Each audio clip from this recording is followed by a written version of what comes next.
this platform is independent, and we wanted to work with everyone across the spectrum.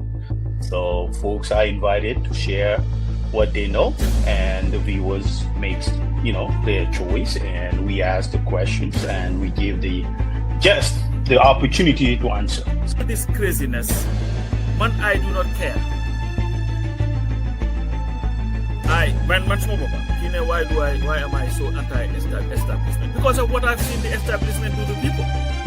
That's why I cannot be pro-establishment. Power is in the hands of the people. And it really did. What we all witnessed is the government, they knew that they were heading in the wrong direction. They knew Gambians are speaking in the same voice.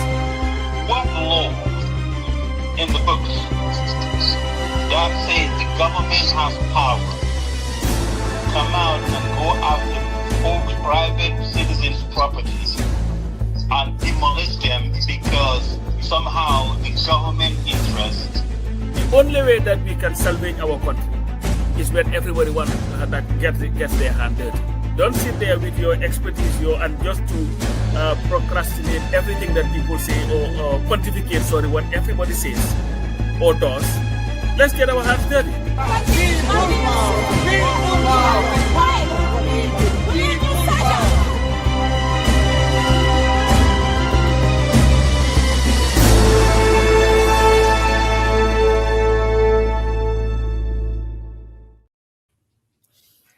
Good afternoon. Good afternoon.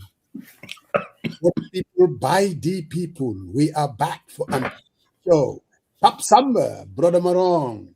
How are you guys doing this morning? Father Mos, you fine. You could take easy to borrow from you. How are you? Hey, I'm doing extremely well after witnessing, oh my God, call it a tsunami, call it whatever you want to call it. But believe me, the political, how do I call this? Everything is shaking. Baby, dimba, benen affair la.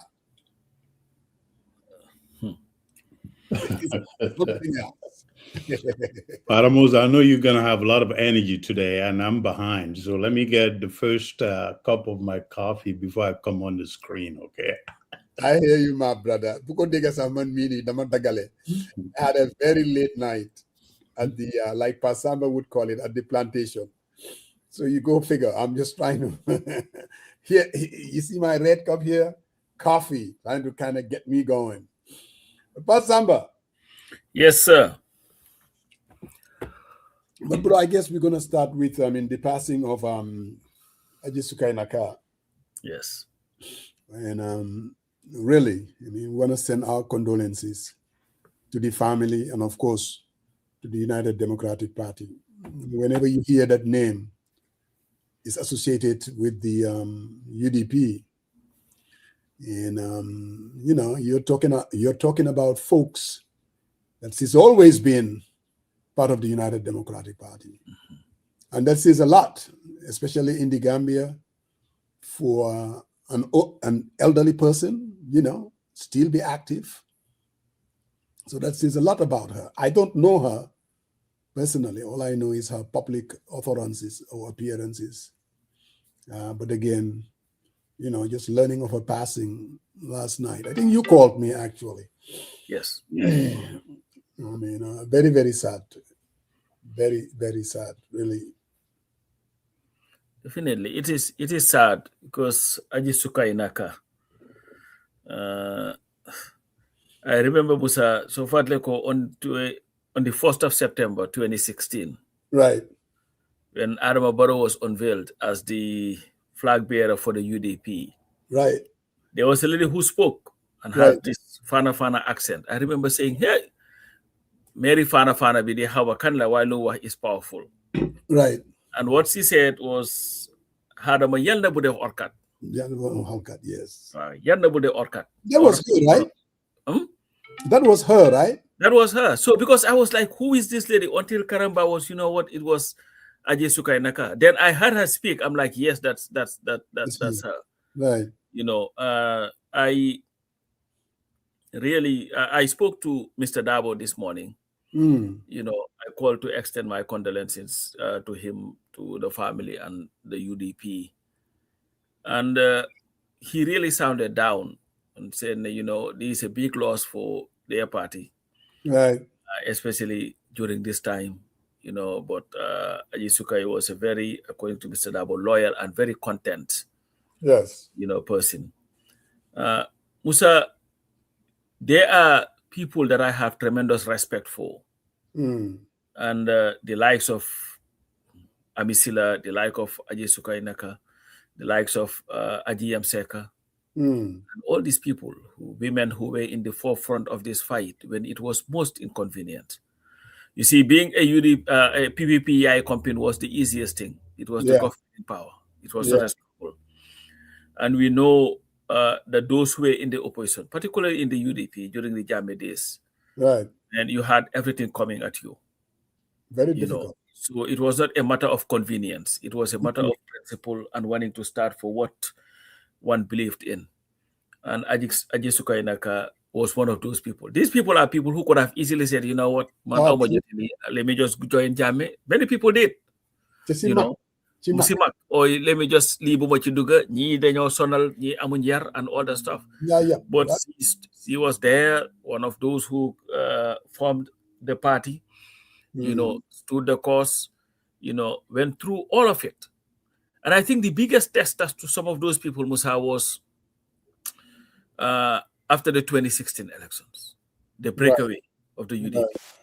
He could have easily, of course, said, you know what, Adama was our guy, he was part of it, we are joining him. Yeah. But they stood for what they believed. And Ajik Sukainaka, man, it's a big loss, Musa. And I hope that these young politicians can learn a thing or two from those people, because the resilience, right, the belief in you know, you have to be a certain individual to be in a very difficult person, like a period, and say, you know what, I am staying the course, I am not walking away from it. So to Aji Sukainaka, may you so rest in peace. To family and be because it's a big loss for the nation, for the UDP and everybody. And Musa, I remember having a conversation with somebody very close to the Barrow government. And my advice to them, that was when OJ died. Coincidentally, OJ died about three years ago. The anniversary was this week. Yesterday or the day before yesterday. And my advice to the person was, we cannot continue to honor people after they are dead. We all know each other here. Those who fought for this change, who went through hell, must be at least giving their flowers whilst they are alive. Absolutely. And I hope the president will understand that, because at the end of the day, yes, they may be of different parties now, but they were there when it was most difficult. And I hope that we'll start at least giving people the recognition that they deserve by the state when they are alive. With that, I really extend my condolences to everybody. Absolutely. A big loss to the country, to the United Democratic Party, and like you said, the resilience. You know, in Brother Marong.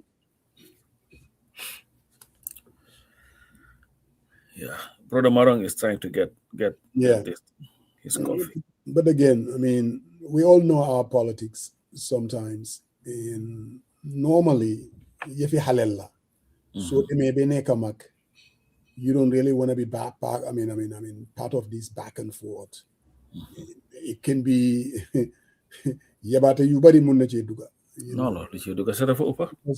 Some of us, every now and then, I get it from my end. My family members, telling me that yange yapsabopa, yange defli, yange defla. Sakantuma, somebody like that, like you said, during the Jammeh regime, Mary Nyola Wanela violent politics. Yep. Majority of Gambian elderly will not really participate in that manner. But she was there. And also you talk about, I think it's more of the loyalty. She was loyal to the party and she was loyal to Alaji Hussein. Guy normally colere means a lot to some of these folks. Oh, yes. You know, I mean, and that again, I don't know her, but sometimes, I mean, just who she is as a public figure, I mean, that can one can at least glean the kind of person she is, and I mean, and that says a lot.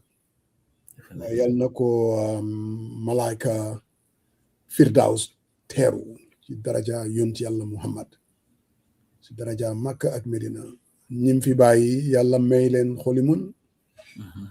And like you said, I mean, these are people not to be forgotten, irrespective of our political differences. You know, they should be celebrated, no doubt about that. The question now is, how do you celebrate them? You know, do you name, I mean, right here in Atlanta, I see it all the time. They're naming avenues after these civil rights leaders, people that really contributed, whether it's Martin Luther King, whether it's Abernathy, whether it's Afro Young. You know, I mean, that's what you do. And we went through a liberation struggle for 20 years, and there were people that were the leaders. And you cannot just forget about them. Because when it was tough, very few were willing to stand up, and they stood up. They did. The rest kind of, you know, either ngarale or make it very convenient, or like you said, just join I mean, it was the easiest thing to do. A lot of people did that. Even some from the PPP, well known. You know, they joined the Jammeh bandwagon. Definitely. So, but and you know, to mom, sir, I'm going to use the Jawara people, because and their commitment to Jawara Sibopam is like, you know what? And interesting this and day man in this, and isn't it ironic? He died on what would have been Jawara's 102nd birthday, Sibopam. But these were people who were like, you know what, swing while and Daniel, we are not going to rest. Exactly. You know, and this the Momonium Ajiyam yep, Sibopam. They could have just given up. And Oramane, there are so many people telling them yen from Neka Magen Genelisi politic bile.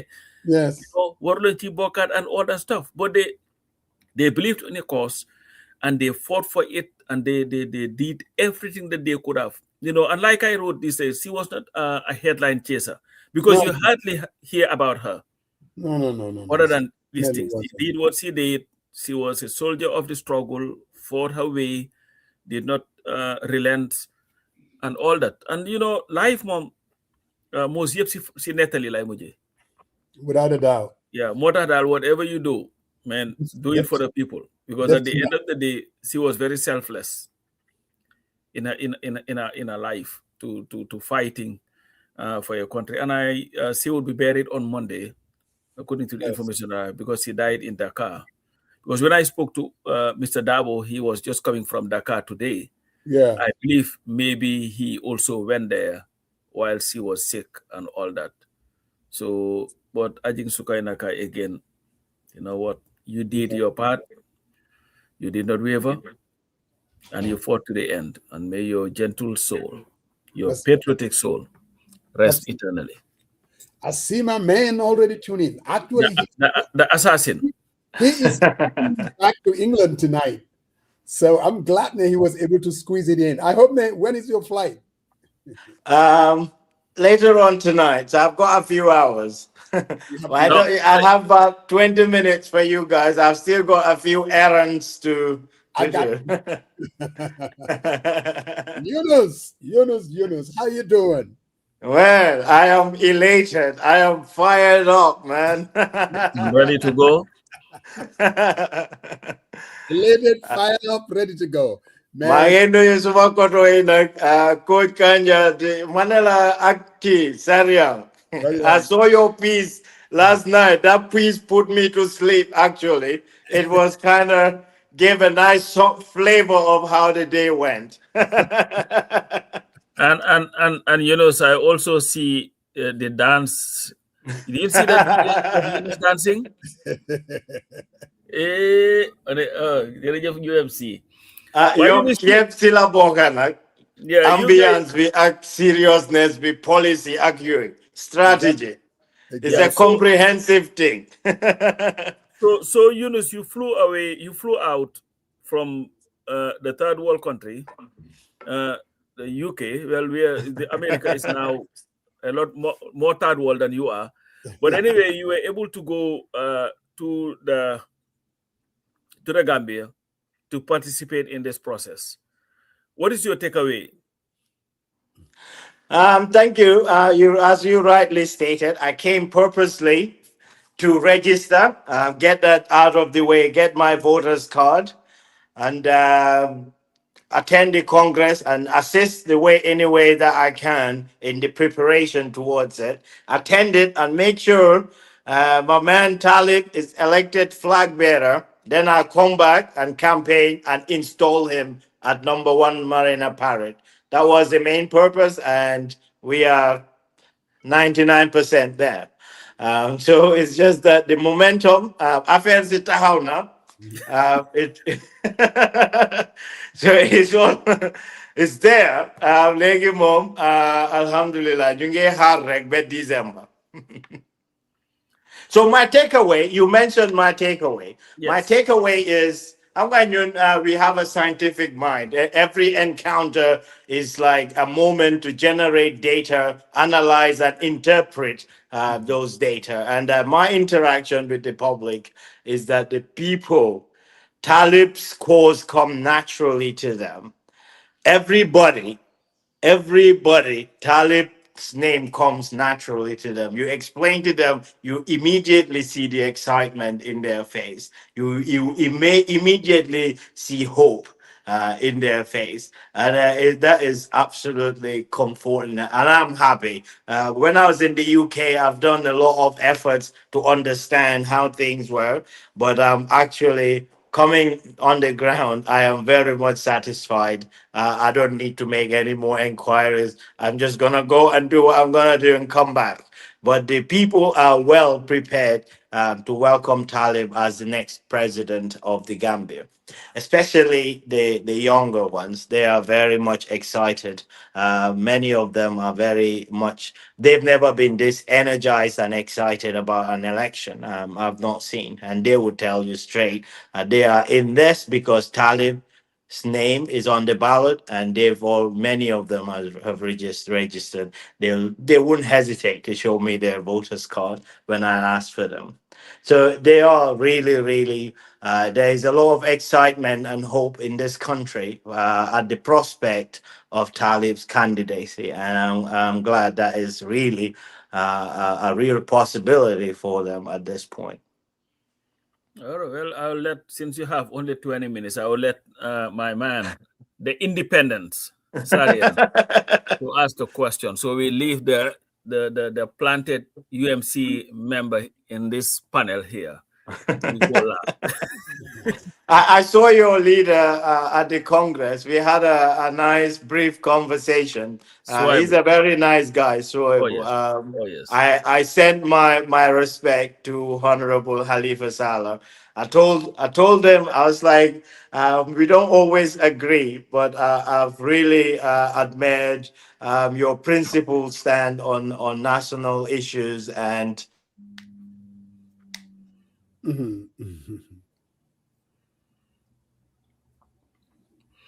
Well, it looks like as soon as Boy Fati wrote something, the internet went dead, from that end. So I think it's the conspiracy. Either the internet or the power.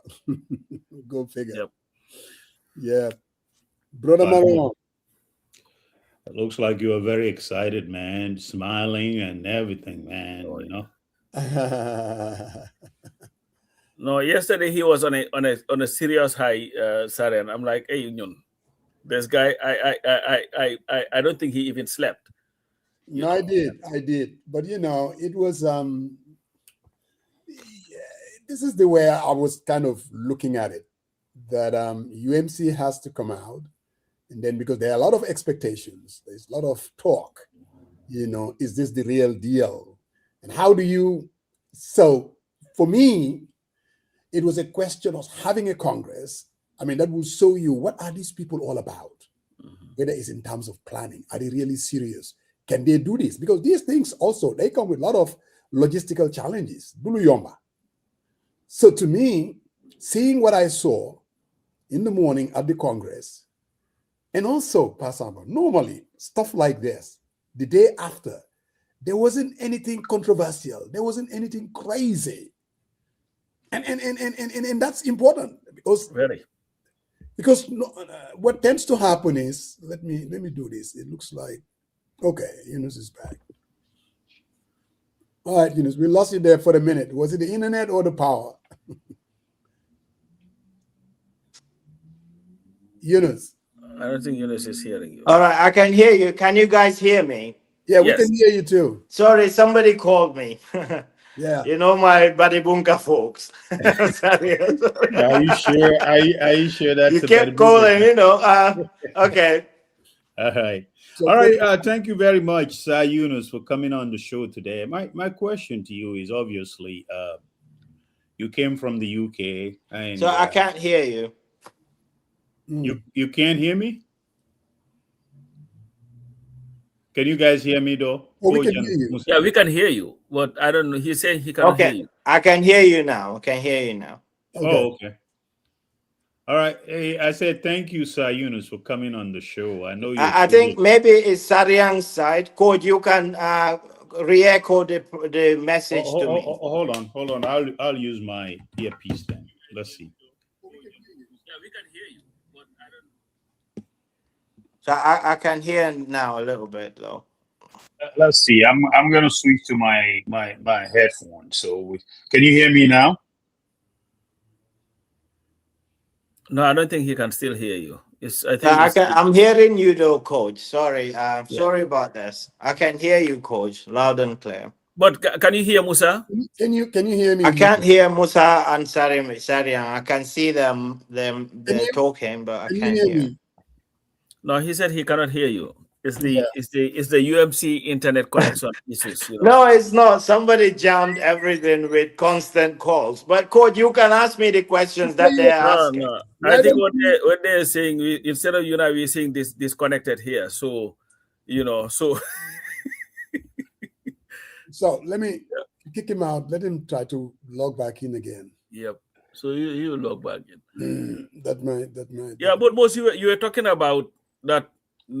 The good thing was you woke up, there was no controversy. Was no controversy. And to me, that is absolutely very important. We didn't want to wake up and there was, oh, this is what this person said. He shouldn't have said that. Oh, this person misspoke. So to me, that tells me that these folks are very disciplined. I mean, they understand that the stakes were very high and they managed it extremely well, whether it was at the Congress or also and what we saw at the rally, I mean, it was just impressive, really. And again, look, all they had to prove for me were two things: that UMC is not just hype, that we are one of the big boys. I mean, we've seen the NPP do these things. We've seen United Democratic Party as well. So what UMC needed to do is to tell Gambians, look, we are one of the big boys. And if you're looking for an alternative, we are it. And I think they were able to achieve that, which was very, very important. Buñ wanna ñëw, and it was like, ñoom seen wax ji yëpp boy bi seen Congress bi moom mooy loolu, or rally bi people didn't show up, that kind of a thing. I know we all talk about this crowd, that it may not amount to anything, but for UMC, it was absolutely very important to show. So can you hear us now, Yunus? Loud and clear. Absolutely. Brother Marong, I'll just step back and allow you to proceed. Yunus, can you hear me? Yeah. My man, saludo. Guys, saludo. Sariel. How you doing? I'm doing great. Alhamdulillah. Good. My question to you is obviously, you are part of the UMC chapter in England, and you guys were able to raise almost 200,000, and you are second in command with my niece Binette. And how do you? There was a moment where Binette during the Congress came in and raised a motion, and it was seconded by Mr. Jen.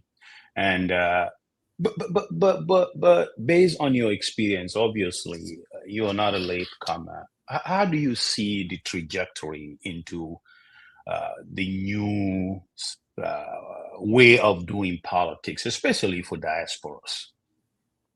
I'm sure if you followed events yesterday through the day, diaspora was mentioned a lot of times, and it's all in a very positive light.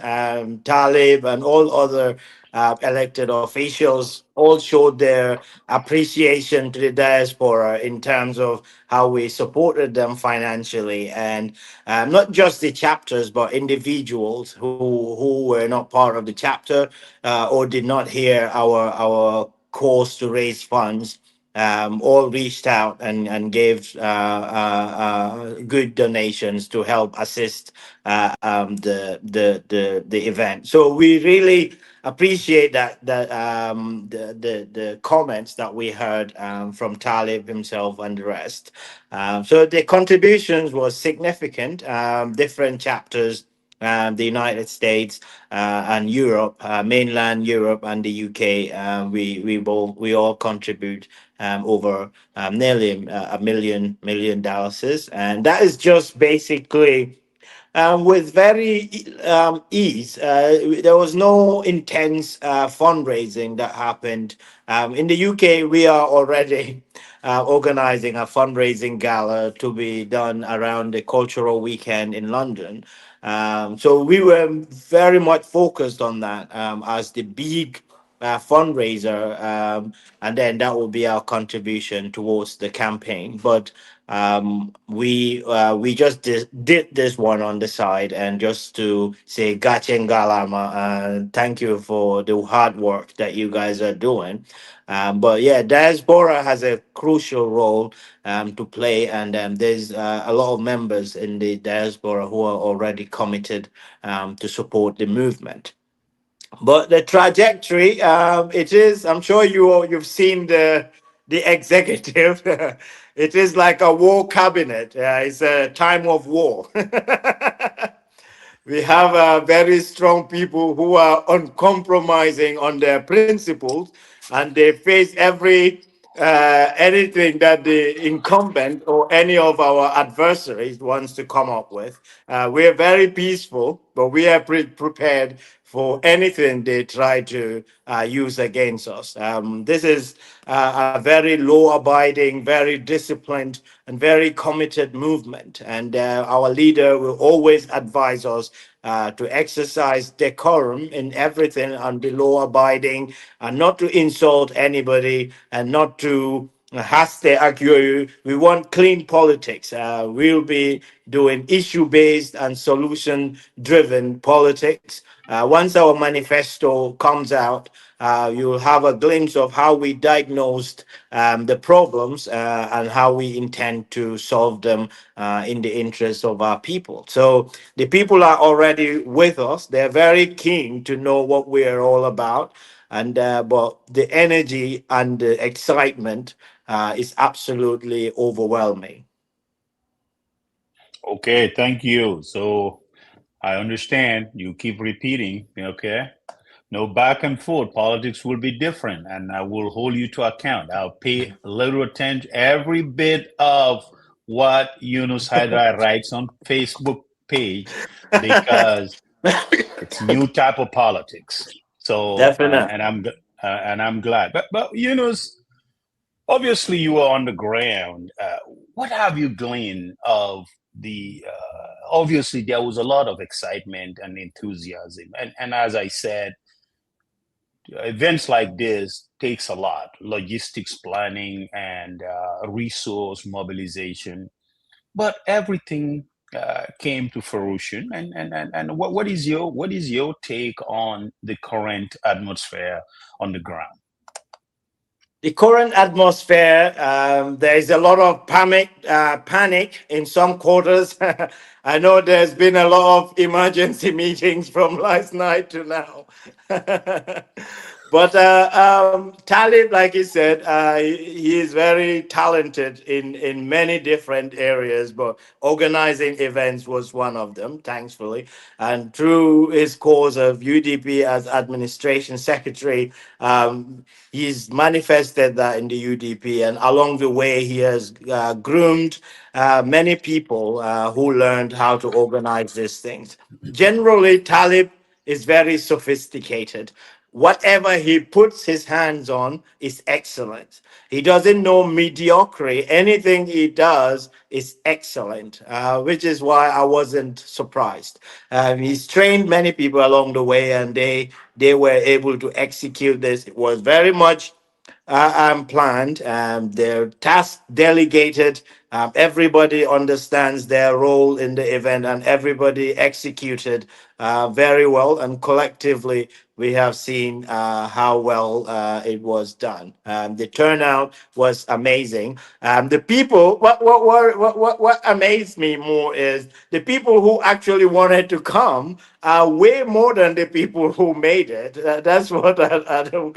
So you're like, if buffer zone is too small for the amount of people who intended to come to this event. So, yeah, we're thinking about maybe having a national tour, hopefully soon. Then we'll shake around the country. The people, everybody is so keen to see Talib in their communities, and very soon we'll get to see that as well. But the trend is Talib is not only a front runner; he's the direct competitor of the incumbent. And that's what made me so excited. And that is just within the span of 6 months. And it will be clear by September, inshallah. And you will see Barrow would take a step back and maybe let somebody else go because he wouldn't want to stand the humiliation of what was going to happen. Thank you. Faramos, go ahead. Brother Yunus, again, congratulations. Thank you. And this is how I'm going to approach this. We all know it was successful. We all know that UMC is the real deal. But let's listen to our distractors. Yeah. People are saying, look, we've seen this movie before. It's all crowd politics. We've seen UDP do this crowd thing. And as far as they're concerned, it didn't amount to much. 2021, we all saw the crowd, and they ended up losing. What do you say to that? It is not the same. It is not the same. The magnitude is different.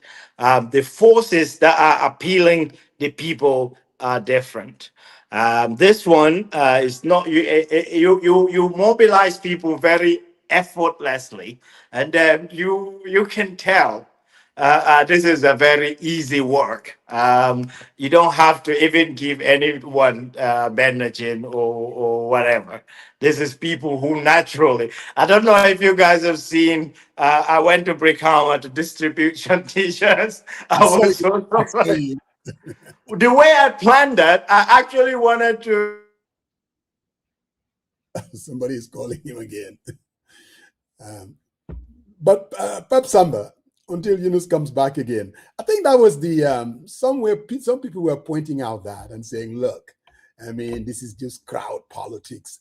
And what people fail to realize, even in the United States, I mean, they're always talking about crowds. I mean, Donald Trump is kind of obsessed with that. And I remember the Bernie back in when he ran against Hillary. There was all these talk about Bernie pulling out the crowds. So what's your take on this whole crowd thing? Is it just that? Talking points, and it wouldn't really translate into winning or losing? Musa, I watched the whole thing, was reading leading up to this. And I see the narrative changing every step of the way because they would present a challenge. UMC would somehow overcome that. So something else would come. In fact, it has gone to the extent where somebody was saying, but you know, UMC is not even a registered political party. I saw that from the NPP people saying that, you know, them holding a Congress, that's a violation of the laws. I'm like, okay, now the narratives are just changing and changing and changing and changing. So Musa, you know how you know you are making an impact? Yeah. When like the excuses keep on coming, they will go from one to the other to the other. So in fact, I saw something today very interesting from my friend Abubakar Siddiqui. Yes. Who was always dismissive of yes. I was gonna UFC. go there. All of a sudden saying that with what UFC is doing, this will clear the path for UDP to be able to win because they are based in rock. Sorry. So when you have people talking about it, listen, sorry, Yunus, but the UFC had to do two things. And they flexed their muscles. They were able to present themselves as a very serious entity. Correct. And politics is about the optics for the most part. They came, they bought their vehicles, they bought their all these motor bicycles. I'm glad they also gave them helmets and all this stuff. And people were, what's next? They were able to hold a Congress. Musa, I was part of the coordinating committee of the DOI Congress. I know how difficult that is. Very you difficult. Spend billions of dollars to do that, including housing these people, transporting these people. So everything is on you. It's not for the weak. Okay? And of course, I've seen people talking about what they are bossing people. When you're doing Congress, people come from different places to come. But the UMC had to prove to the Gambian people that they were a serious force. Correct. Their Congress was great. I think Talib gave a wonderful speech at the Congress. I listened to the speech. It was a very wonderful speech. And the rallies are not for 5-6 people. The more people that you can mobilize, the greater impact your rally has. And they were able to have that. So if you have now, I was reading, and it was funny. The UDP had been accused of this for a long time, or they're just renting crowd and all these things, and their supporters would defend the crowd. So you see some UDP supporters turn around and say, well, you know what, they are just renting crowd, this crowd thing, we've seen that, we've done that before. So to me, if there was one test that the UMC had to pass, they have passed this first test. So now the next test is, when will the IEC finalize the registration process, which I believe is now inevitable, is going to happen pretty soon. And there's this whole elephant in the room, what do they call that? The commission. The commission. And the report on what's going to do and all that stuff. And so to me, I think UMC as a political party or political movement has done what was expected of it and in fact exceeded it. Exceeded it according to Pop Samba. That says a lot. So, Thank you very much, Coach, for those kind remarks. I want to come back because leaders are different. Leadership is different. And there is something that you said that I really want you to delve. Coach, am I still disconnected? Because I can't see Musa. I can't hear Musa. Oh, you can't hear me? You know what? You are ununited with Musa now. Sorry, and say something. To see whether he can hear you either. No, it's just folks calling. He may have to go back and come back in again. You may want to try coming back again. Okay. So, Pasama, the question that I was going to ask him is, he said something about Talib being a very talented politician. I mean, we've seen leaders. I mean, a good leader, obviously, you have to surround yourself with people with different talents that they bring to the table. And let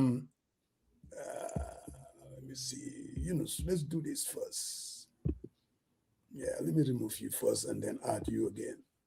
Oh, no, when you see that screen. He's coming back because sometimes when he comes, maybe when he comes back, he will be able to hear you. Yeah. You NPP guys. So, well, and I know most, I'm talking about. Obviously, if you compare, I mean, and we can't fail by now. We have to compare different leaders. And what Eunice is basically saying, this is a guy who is a very talented politician. And what you see in terms of the discipline, in terms of the organizing, in terms of the branding, in terms of the marketing, someone saying he is behind this. when you compare it with some of our other leaders that kind of rely on people around them to do these things, and that's what differentiates Talib with some of these other politicians. I mean, Musa, can I interject there, please? yes, please.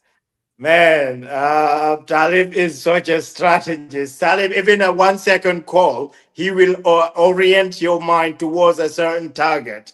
Right. He is, and what impresses me more about him is you come with a problem, and within seconds, he will turn that problem into an opportunity. You won't believe it. It's great. Comment on, because I have dealt with him too. And here is a guy that just doesn't say, Talib Yafi Bah, Yafi Gidden, I mean, you're going to win the next election. I mean, he doesn't deal with that. You tell him this and say, I think maybe you guys are approaching this in a certain way. In other words, he's in it. Whatever you see, he has his hands in it, the strategy. Yeah. And that's what amazes me as well. Talib is very active. Like 7 o'clock, whatever you write in the group, not that at night, not that bang on 7 in the morning. WhatsApp will show you that Talib have seen it, and in different groups. He is very active, and he is coordinating a lot of things behind the scenes and directing it. Every part of the obviously he's delegated many tasks, but he is directing it from behind, and that is very impressive. He is very well talented in these. Yeah, and again, we do have leaders that are not of Talib's. They're not cut from the same cloth, if you want to call it that. Maybe it's just a new generation of leaders that act a little bit differently. But again, there was something else my friend Pamane said last night. It's like, Musa Jeng, I mean, if you guys think 12-year-olds and 13-year-olds are going to vote in these elections, because the crowd that we saw were all underage people that are actually not going to vote, basically suggesting whatever crowd that you see is not going to translate, because most of these folks are not even of the age of voting. What do you say to that? That is just ridiculous. These are people with their voters card, adults, young people who are just who are qualified and registered, and they will show you their voters card. These are a strong. The strong support we get from the youths is amazing. So it's just propaganda trying to minimize the truth and what's exactly in display at every corner of social media and what is being felt across the country at present.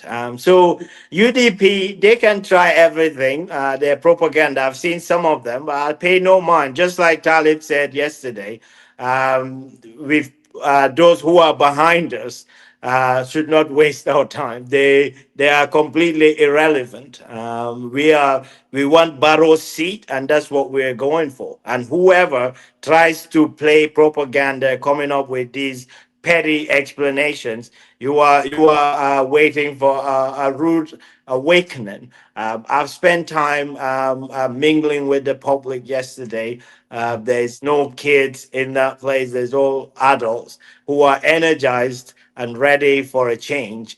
And they've seen a candidate finally who really is a vehicle for that change. And not just change, but meaningful change. Talib is well moderated.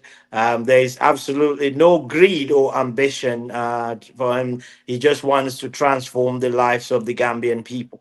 And Gambian people are resonating with him. If you listen to Talib on Kerfado and you are not inspired, that's only because you've not listened attentively.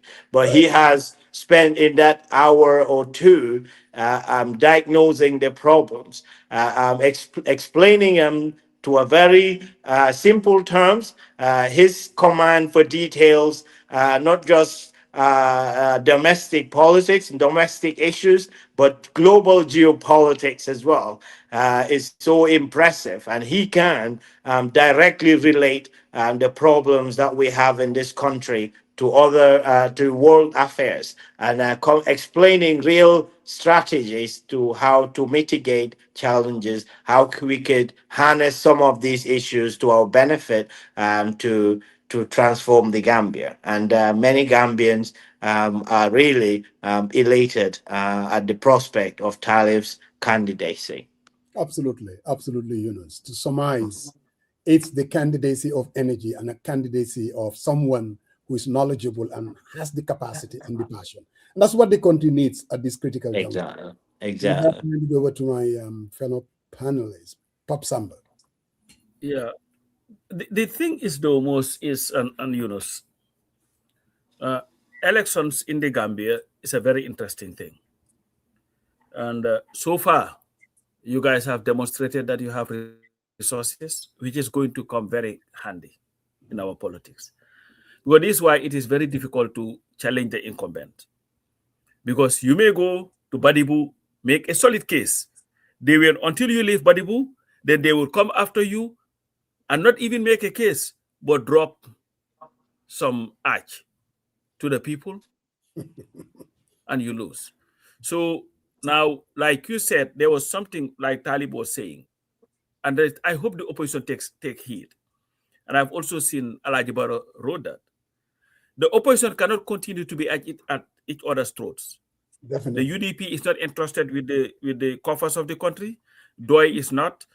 Unite is not. All these other parties, GDC and all, they are not entrusted. The only entity that is entrusted with the affairs of our country, with our resources, and they are not doing very well, is the NPP government. So if we, like I was telling Musa, if I were Adama Barrow and the NPP, I'm not even going to mention Talib or Usainu for the next 6 weeks. I would just leave them duke it out themselves. Because when these two or these opposition parties start fighting each other, the only winner in it is Adama Barrow. Because you forget, Adama Barrow, they came here and made up this nonsense 163,000 jobs that they created. It was just something that they just pulled from somewhere and just throw this thing. Oh, we said 150,000, but we created 163,000. But they cannot show you anything statistically that makes sense. I saw somebody said today that, you know what, it's not, when you count job, you're not counting the informal sector. We're talking about jobs that you created, not the farmer that went to his farm to farm and all these things. But sometimes you would even think that we don't have, an opposition in the country who are dealing with this matter, because we are busy worrying about what opposition party A did or what opposition party C did, when the government in power, the party in power, is just left on its own and they just spew all kind of nonsense, every day, because nobody is challenging them. But you guys did well.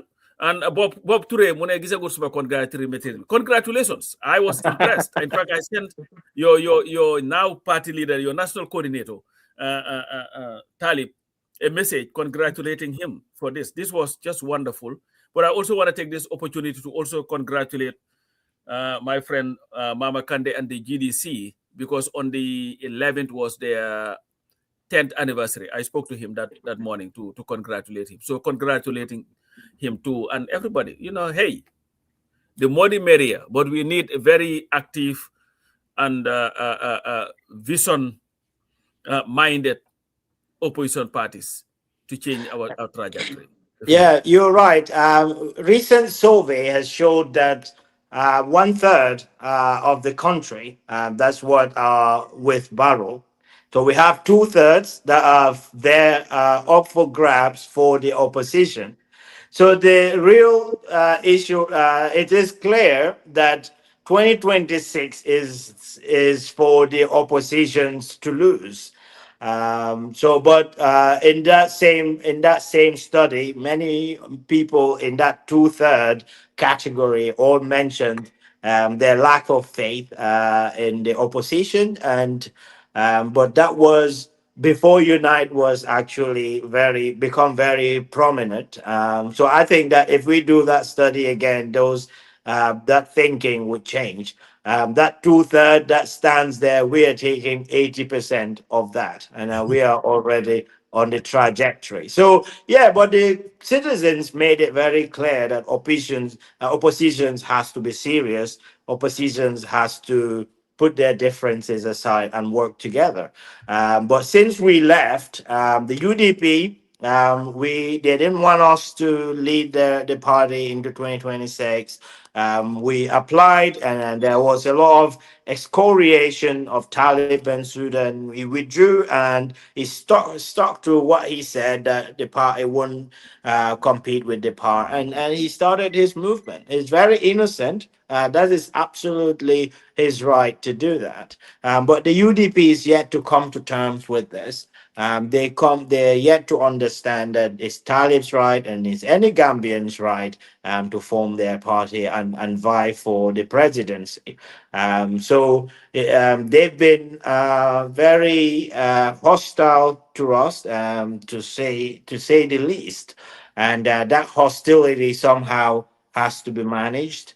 And I'm pretty sure, though, from today, we will have a new, different approach to our politics. Right now, they are discussing amongst themselves on how they would benefit the Talib's popularity, which is one of their thinking is, let's cease fire with them, let's stop going after them. But what they are doing is actually working for us, because they're going to weaken Barrow and pave the way for us, or they're gonna at least go the opposite direction. That is actually win the elections, which is some of the reasonable ones thinking that Barrow cannot get a third term. How he's doing at this point is not in the interest of any Gambian. So whoever is able to remove him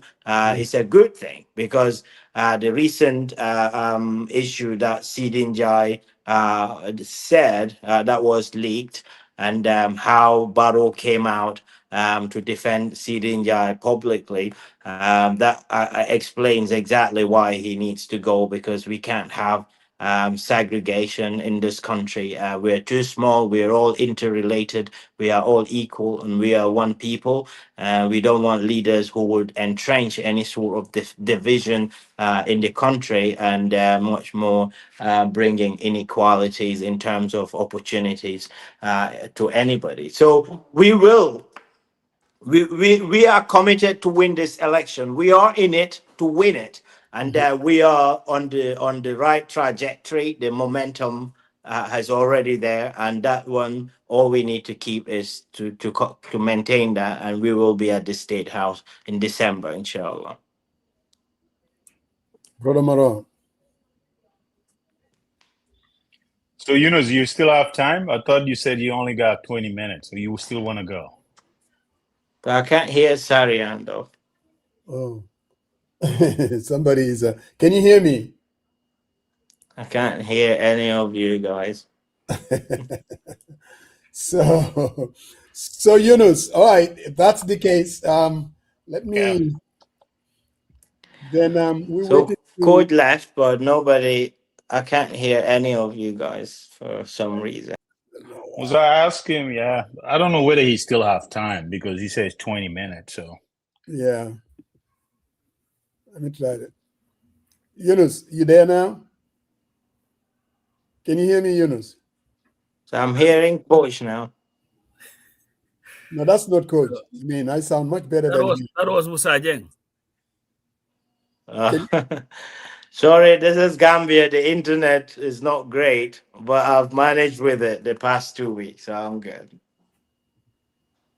So, Pasamba, tell him to just give us his closing, and then we'll wait for. So, Yunus, if you can hear me, you can just give us your closing so that you can go and finish your errands and head back to the third wall with your prime minister issues that you guys have. Oh, I know. They are still struggling with the impact of Brexit, which, folks, every 2 years we need a new prime minister. But you guys are not a prize either. You guys got a commander in chief who is the dumbest person ever to ever live. But Alhamdulillah, man, I'm so grateful. I came to the Gambia, and what I've seen is beyond impressive. How we are able to work together seamlessly in mutual respect and mutual admiration, and the support that we gave to each other to accomplish the task is phenomenal. We are well prepared and very well organized to govern this country, and Unite is very much committed to the plight of the Gambian people and to address the problems that the country is facing, which is enormous. The current incumbent doesn't understand the complexities of the issues. It's been oversimplified for him by telling him that just build some roads and that's development for you. He doesn't seem to understand the concept of development. Development is the expansion of people's freedoms and capabilities to lead a life that they value. So he doesn't understand. He thinks, even though building roads, integrating communities, it has a little bit to do with to do with empowering their freedom to mobilize. But that is not, in simple terms, I think it's been oversimplified for him. Development requires comprehensive approach to deal with complex issues. So he came, he built a few roads, alhamdulillah, but that's what he's able to do. He can go now. 10 years is more than enough, considering the amount of debt that he's put to our net by just basically focusing on these elephant projects that always come to some sort of a financial benefit for themselves. We need a new leader who will bring Gambians together and give them a common purpose, which is to work together hand in hand as brothers and sisters, bound together by our national anthem, and that patriotic instinct to bring meaningful development for our people that would transform the lives of the people. And currently, there is no politician in the country who is suited for that role than Talib Ahmed Bensouda. And I'm very proud that he is already on the trajectory to do that, as Gambians are now seeing glimpses of a breath of fresh air that Talib embodies, and inshallah we'll make it. I have absolutely no doubt after these 2 weeks that I've spent on the ground. Thank you very much, Yunus. Thank you very much. Safe travels back to England. And thank you very much. I'll go ahead. I'll see you guys on the other side. I'll be watching though. Thank you. All right, Yunus. Yeah. Up Samba. I think look. Is Sarian preparing his Benachin or no, I'm here. Yunus said he couldn't hear me, so I had to chill. Yeah. Yeah, I think it's a ploy by the Unite people, because they don't want you to steal their thunder. So they say when you go there, just act like you're not hearing. Greet him, but act like you're not hearing him. But he couldn't hear me either. If it were the other way around, he's hearing me and not hearing two of you, then that would make sense. But again, Pop Samba.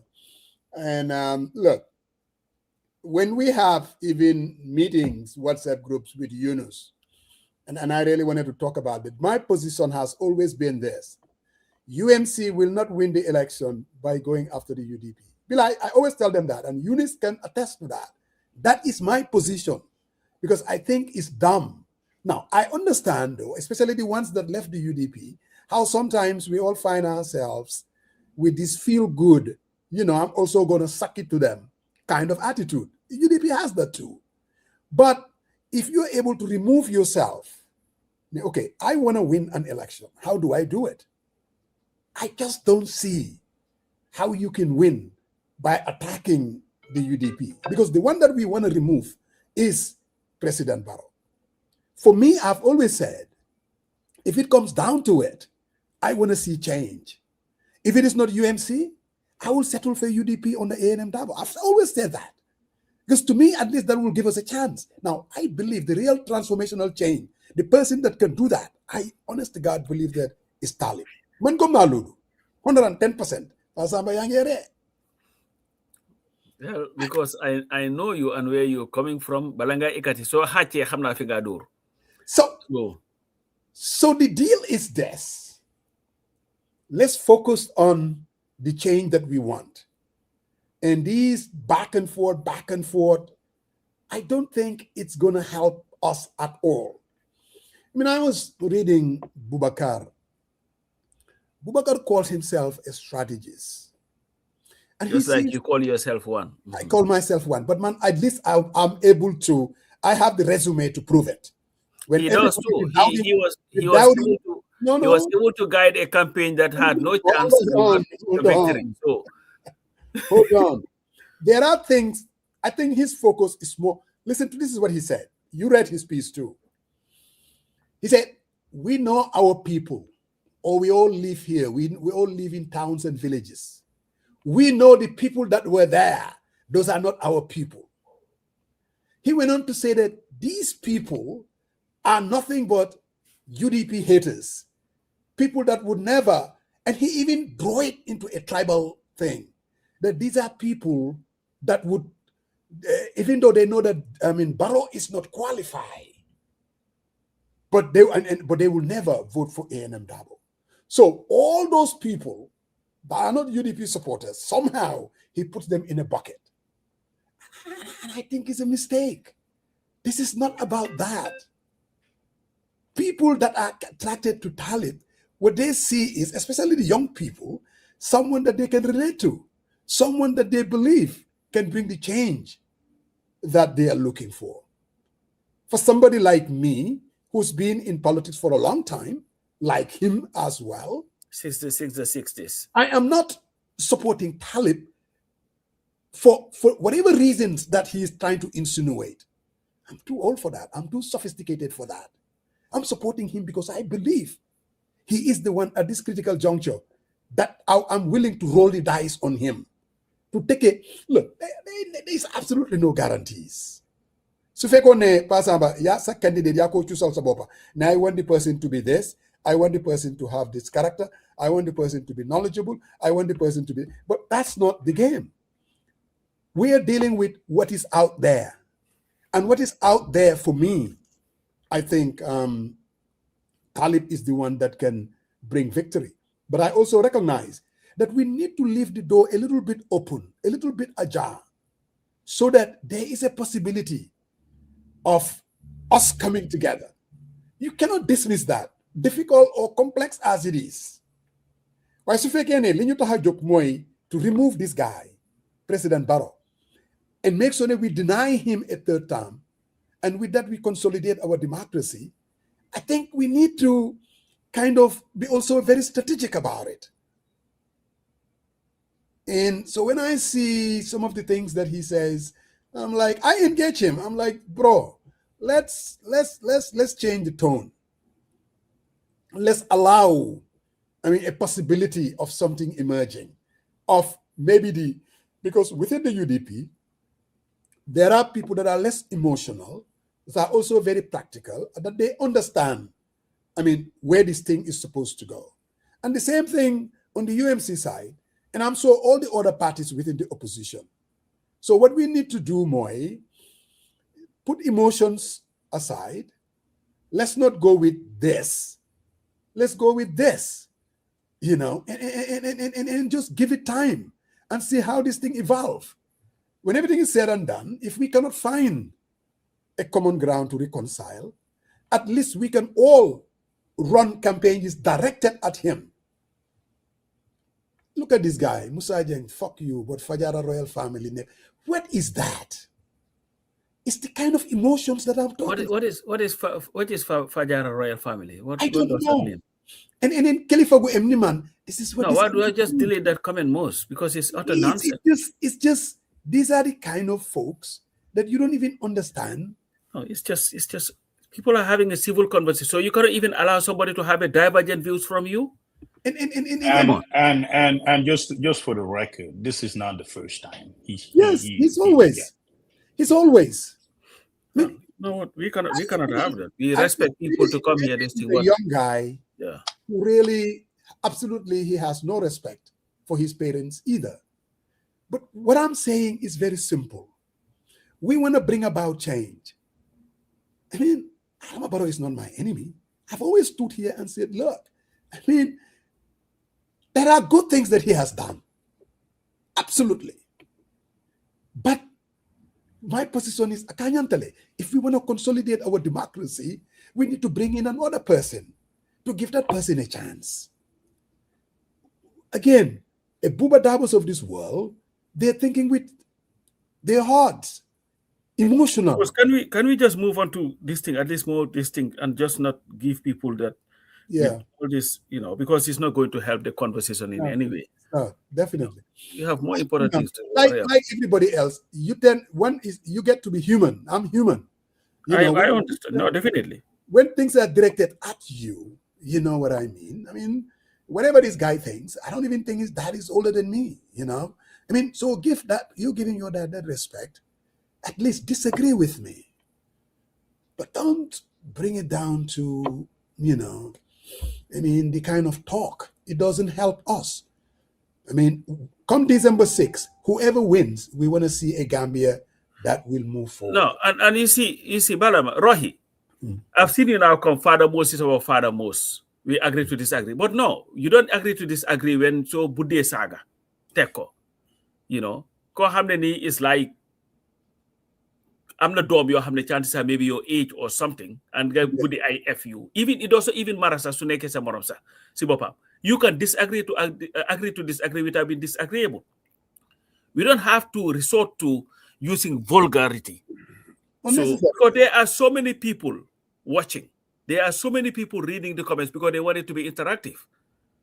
So Musa has a point. You counter his point with a point, not with an insult.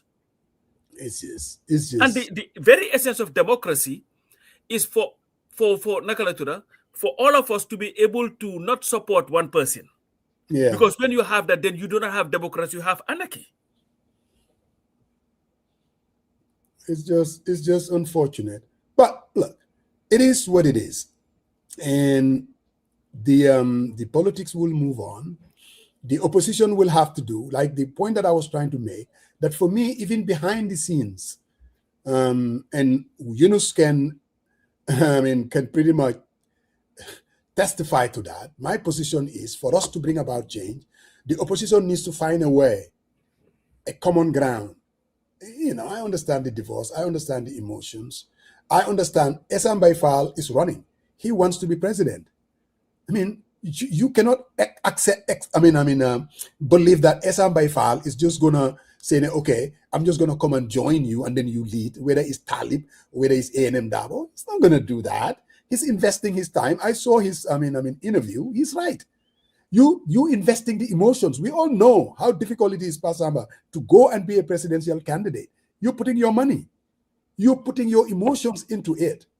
So there has to be, we have to be, some kind of a rapprochement of some sort to find a way with respect and civility and using our heads to bring about what we want to see come. No, you have to. And sorry, Paul Docklady. Sometimes we in fact have to learn from the political leaders. Sibopa. All right. And I'm sure on Monday, when you go to that funeral of Aji Sukainaka, you will have people from various political groups going there. Ibrahim Adiba is with the UMC. His relationship with Usainu Dabo has not changed one bit, one iota. Okay? Because they both know, and especially Mr. Dabo, that I'm not going to have everybody support me. And my relationships with people sometimes transcend politics. We may have been brought together through politics, but it transcends it. OJ, this thing. Sometimes you hear OJ and how he used to go after Usainu. When OJ died, who was there talking about their relationship? They were classmates. Of course. So when we sit here and start making all these unnecessary attacks on people, for what? And you look at even the Gambian politics, for example, and I've always said this. There is a reason why the restraint that is demonstrated by our leaders.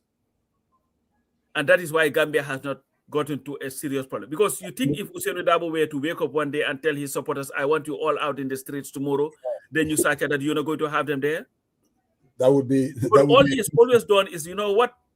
There is more to this than just my emotion. So he would tell them, go home, stay at your home. Yeah. I don't want any problem. Because he does not want to use, like he has always told us, I don't want to use other people's kids as a cannon fodder. Absolutely, absolutely. While my kids are comfortable somewhere. Let's just, like Dr. Sen would say, let's agree to disagree without being disagreeable. We can yell at each other, shout at each other, but it's not.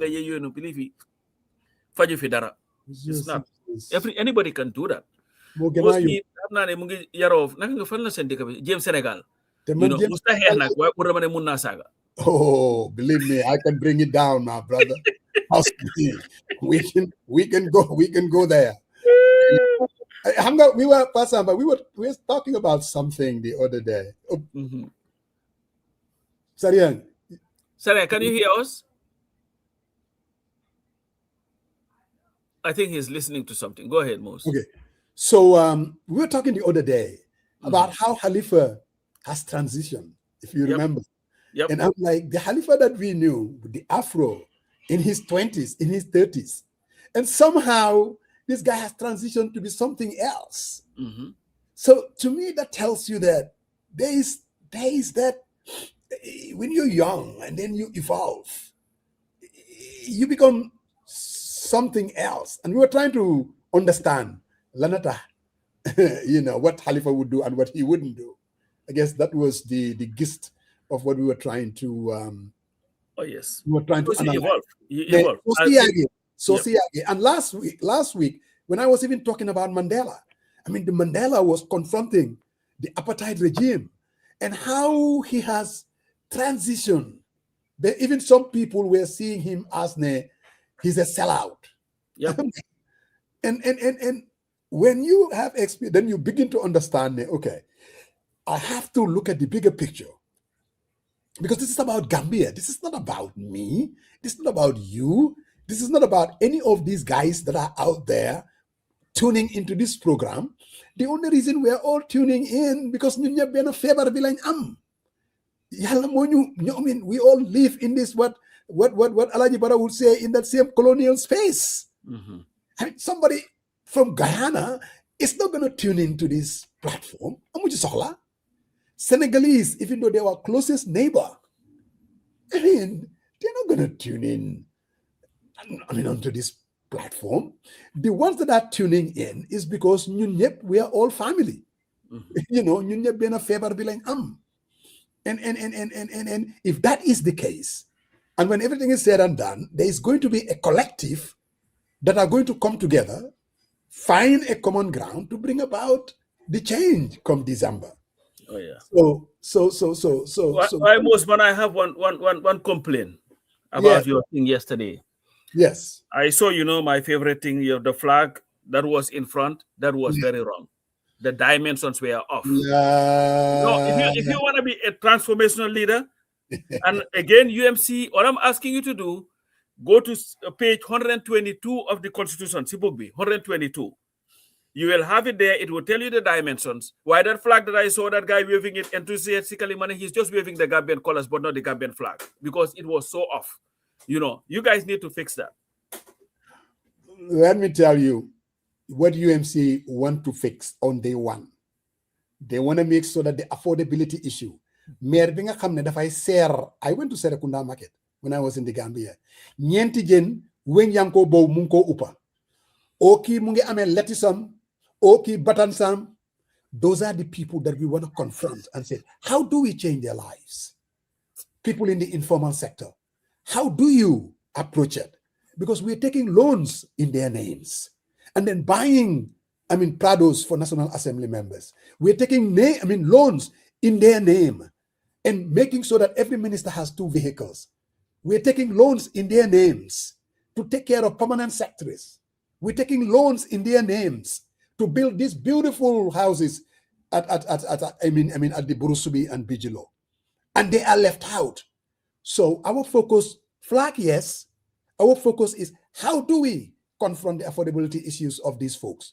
The second issue is corruption has undermined the economy of the country. Corruption has done also something else when it comes to who does what in the country. That's what we want to confront. And another thing that we want to confront, Pasamba, is for once that we all agree. Wait a minute. Are you here dealing with the UMC manifesto? Are you launching that? Or I'm talking about our flag. So you dismiss that and demolish manifesto what you are trying to launch. Flag ngene flag moy suñ febar manela amna febar. No, man. I saw that. I have a problem with it. Amna suma ben brother dafa demon ci lopitan bi. He went there because of tankam bi daf doon metti. Tank bu metti de, correct? It was here in the US. So guide them, they looked into it, they saw a problem ci heart bi. Forget about the leg now. But his focus moy wone mu ne ko doctor dedet man suma tank bi moy metti. Mu ne ko listen to me. If I don't deal with the heart, Tankabi is not even going to be around. So let's deal with the heart. So what am I saying? Pasamba is telling me about a flag. I'm telling Pasamba, I want to deal with the market woman at Serekunda. Affordability issues. For me, lolo mo gina important pour koku. More than anything else. It's the bread and butter issues that we are going to confront head on. Affordability. What else are we going to confront? Our democracy, the foundation. Pasamba, we've all said a third term for Adama Barrow, it's going to undermine, to consolidate our democracy. That is why we don't want him to be re-elected for the third term. That's what we want to confront. So I understand, you see where I'm going with this. No, I know you I know you. Where so Ekate. Like, I'm talking about that, Pasamba. I want my mind to come in before I go to the ads, because he's been kind of quiet. No, he's working on the type of Benachin that he's going to. No. You play your ads, and after I come in, I'm low energy today, and I have to keep up with you today with all this excitement and all that. I mean, for 4 hours I can't. I gotta consume something, man. Keep going. No, I hear you, my brother. I hear you.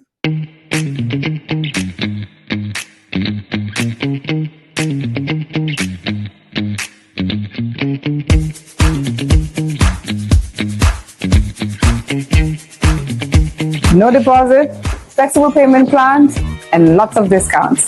Get your Livio apartment today. Yeah, Brother Marong. But Brother Marong, you see me now today. I have there are these new hats that just arrived yesterday. Funness Couture and Hanayu Rafedi. You see me today, bro. I mean, it looks pretty, ain't it? And I have this other one here, brand new, guys. Julie B is going to be about the 23rd. Hey, call me. Let me send you one of these. 23rd or 27? Is it 27? 27. Look at this one. Pap Samba, these are the new hats. They just arrived yesterday from No, yes, for Naka, the Tobaski is coming. No, bro. He has this very, very elegant hats. Musa Jeng, if the hats can make Musa look good, believe me, they will be good on anybody. Exactly my point. Musa, what size is that one? The one that you just took off? This one there. 24. That's it's actually Bari Ningenaba. Some people mean Melle. Look at this one. That's 24? 24, yeah, that's 24. And then this one, no, that's too small, man. This is too small. This is what? 23.5. Bro, these are all. Ibu Wali wants one. So if you want the hats, please just inbox Musa. And then there is this one though. I don't know, it doesn't look good on me, but some people really like it, especially the Senegalese. This is, they call it the Guy Malik Sihila. You know, these are the ones too. Oh, now you look like Malik Bai. But B2 is kind of small. It's number 6. So 7 would work well. So I think that Musa is just telling you how big his head is, because it's like everyone that he puts on is kind of small. So My head is big. I tell you. But Sarian, this one is gonna look good on you. No, where that? Let me see it. Wait. Let me see Musa Farmus. Yeah, that one. I want that one. No, Sarian, Sarian, I think any one of them would look good on you, bro. If I could just, maybe there is a technology where I can just take it and put it. Well, I'm the Babu because I can do that. Just take this hat and put it on your head right now, and you will see how it looks. Some folks can do that, you know. They're very good at stuff like that. But Babukar is good. We have that one, Musa. I want that one though. You are very, very good salesman, man. And any of you guys that are out there, all you need to do is, I mean, you know my number. Just call me. Then tomorrow, Rick, we'll put it in a box, and you will get it. I mean, for the Julie. Yep, you will, because there are at least another 10 days before Julie. Another 10 days, yes. Yeah. So you should definitely be able to. I mean, man mi sa ak ba ngi jënd wara ba bo xamne mu ngi wax ni nit. Wallahi. You know. Nga bo nekké kalifa ngay dem ci julli yi ni. No, you know, Sarian.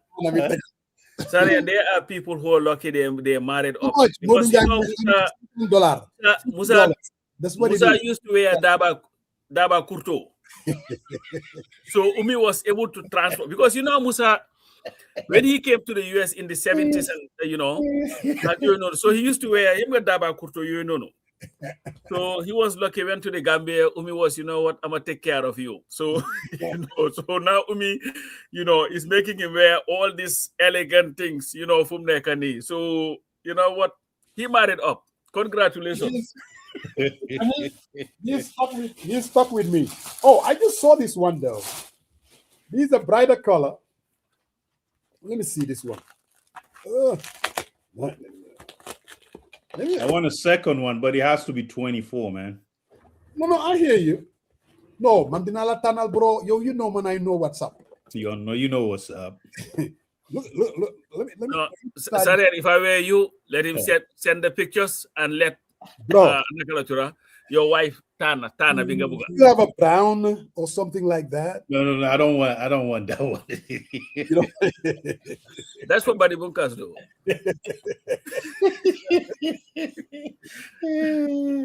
But maybe you need to put your number, because Morinjai is asking for it. Let me put my number here. Right? Yeah. And, just call me on 404. Donello. 0219. The cuz might just buzzing you, not texting you. No, man, I even want the cuz to buzz me, because I'm on a project. I'm on a project with the call. And they know me, I know them. We went way back. So we know how to do business.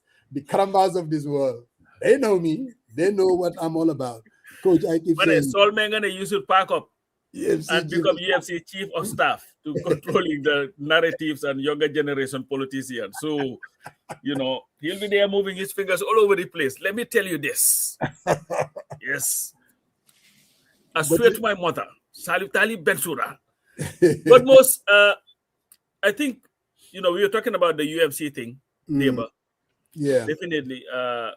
They have to be proud of themselves. And now the next thing, Moy, for the opposition, Moy, what's going to happen? Are we going to just have politics as usual? Or are they going to forge some kind of a coalition? Mm-hmm. Now, listening to Talib's interview with Fatou Touré, one can conclude they're looking for a third force and not necessarily a coalition with the UDP. That was my deduction from it. Yeah. Because of how he said that's going to be very difficult, because of the bad blood, of course. And see. But how is that going to play out? When I spoke to Mama Kande the other day, the whole conversation pretty much was on coalition. That was his focus the whole time that we spoke. The importance of coming together and why we cannot allow Barrow to go for a third term. and all that stuff. So now the onus is on the parties and the coalition builders to make sure that at least we have something that would help us not have a third term of Adama Barrow.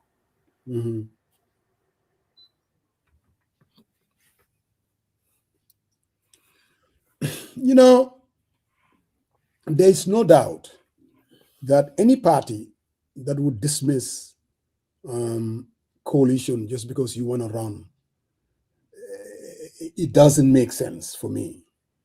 Because I do believe, in as much as the crowd that we saw yesterday, I mean, Talib Ahmed Bensouda as a leader, very easy to sell.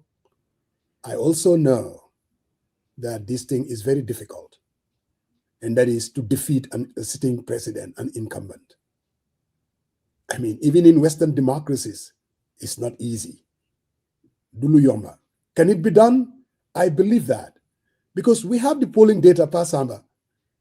What my good friend, I mean, anytime I mention polling data, I mean, Sekou Fati, Mubugare Bopam. I'm tired of this polling data you're always talking about. I'm like, outside of anecdotal, that's all we have. There's almost 65% of Gambians that they do not want to vote for Adama Barrow. That's 65% mumfa. They would rather vote for someone else. So this is where it gets tricky. Who is that someone else? Why is that they don't want Adama and they want someone else? Who is that? We all know to win elections, Pasamba, candidacy matters. The kind of candidate that you have, it matters. Really, we can all be philosophical and say, these people, they have these certain motivations. You can say that all you want. Human beings are human beings. Mota, we call it a democracy. What motivates Pasamba Jau to support Doi more demotivates somebody else not to support Doi. That's just the name of the game. So as a country, let's organize, and then kuchineka nga am ci sa wala. Whoever has most shares, we allow that person to govern. I mean, that's what democracy is all about. Now, to defeat an incumbent, GRTS did not cover UMC's rally yesterday. They don't cover even the UDPs. Or UDPs for that matter. Yeah. And so if that was Adama Barrow yesterday, they would be seeing it on GRTS. But they refuse, violating the constitution, of course, not covering the opposition parties. So that's a tactical thing that they are doing on us. Those are the things that an incumbent would capitalize on. And yes, we all know they're going to use state resources to run their campaign. That's what they do. Ministers, they drive their cars, their vehicles, to do the things that they do. It's all campaigning.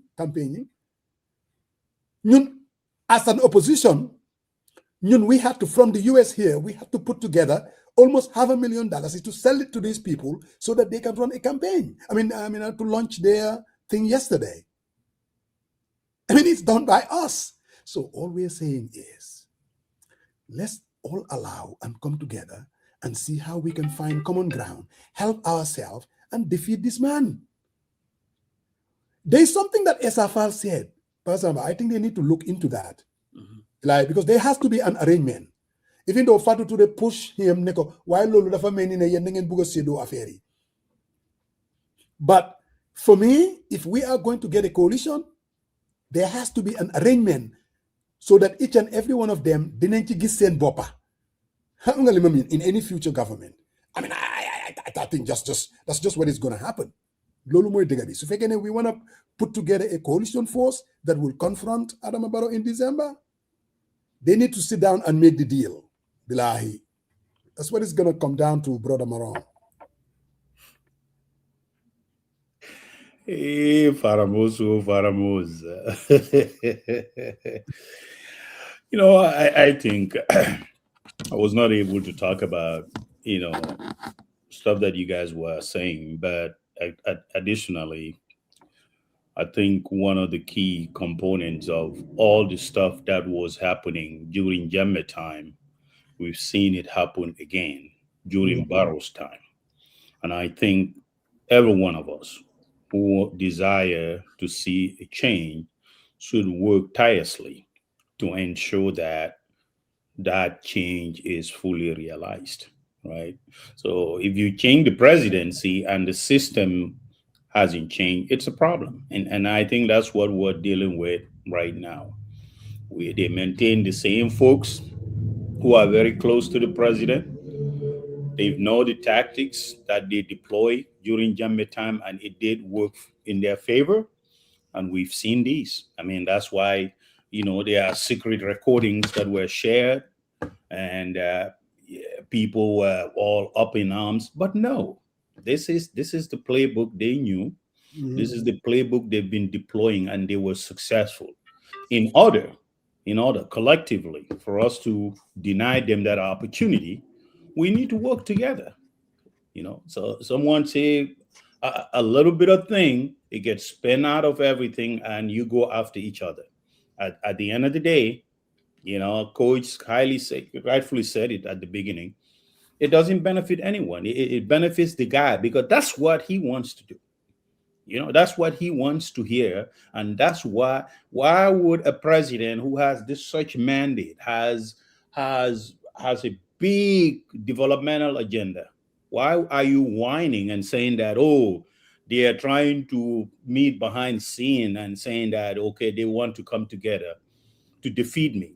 If they believe in themselves, let them one of each party go against me. I mean, think about that for a minute. Right? So that kind of gives you a glimpse of what these folks are thinking, and what the president realized, because he himself, think about it, he formed coalition with other political parties, and somehow he is against people meeting behind the scene to form a coalition to go against him in 2026. It doesn't make sense, but it also underscore an underlying penning that there is an opportunity out there. Yes. If we explore the right strategy and talk within ourselves and bring some type of sanity, then these petty squabbles and personal vendetta and grudges and all that, it doesn't benefit no one. It doesn't benefit no one. It is just a minuscule of a lot of things that Gambian voters are concerned, and that's why they are not buying into whatever you are saying, because you have to project yourself beyond these petty squabbles, right? So you need to talk to them directly why they deserve better, because obviously we could all agree the status quo is unsustainable. We've seen it. You talk about debt here, you talk about National Assembly members giving loan to themselves and all that. Yeah. It is true. It is true. Folks really, really realize that the Gambia is stuck, and they're looking for new type of leadership. And I wrote this because what we do is we analyze stuff and do our analysis, whether you agree or you don't disagree. But that's okay. That's what this space is for, right? To digest. You interpret and you react to it, right? Respectfully, right? So I think it's very, very important we approach this being dismissive of someone. And I think UMC, by all, 6 months, they mobilize a lot of resources, built bureaus, mobility. They increase their footprints in even rural Gambia. That's something, and it's commendable. So if you're able to energize and get folks to respond to your call, that's all what politics is about. So I don't think I would downplay it. Instead, I will take them very seriously, and I will start talking to them and see other options that we can explore, rather than being dismissive of anything that doesn't go into your own interpretation of how things supposed to be. And that's not politics. This is 24th century, 2026. If things didn't work out in the past, I don't know why would it work out, but your strategy, you need to evolve, and you can't be rigid in your thinking and execution. I think that's very, very important. And defeating Barrow, he has people who are very determined.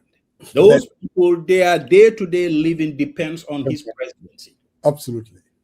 And if you don't dismantle that empire, or you don't dismantle that establishment, yes, their continuous strategies to harness, to stay in that power, to survive, because they knew post-Barrow, nothing, nada. They don't have anything, right? So you need to approach that, and you need to be open-minded about it, and you cannot take anything personal and then go after people and all that. It doesn't benefit anyone.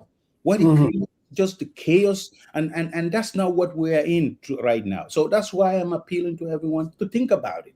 Don't just react to every single thing. Okay? So look at,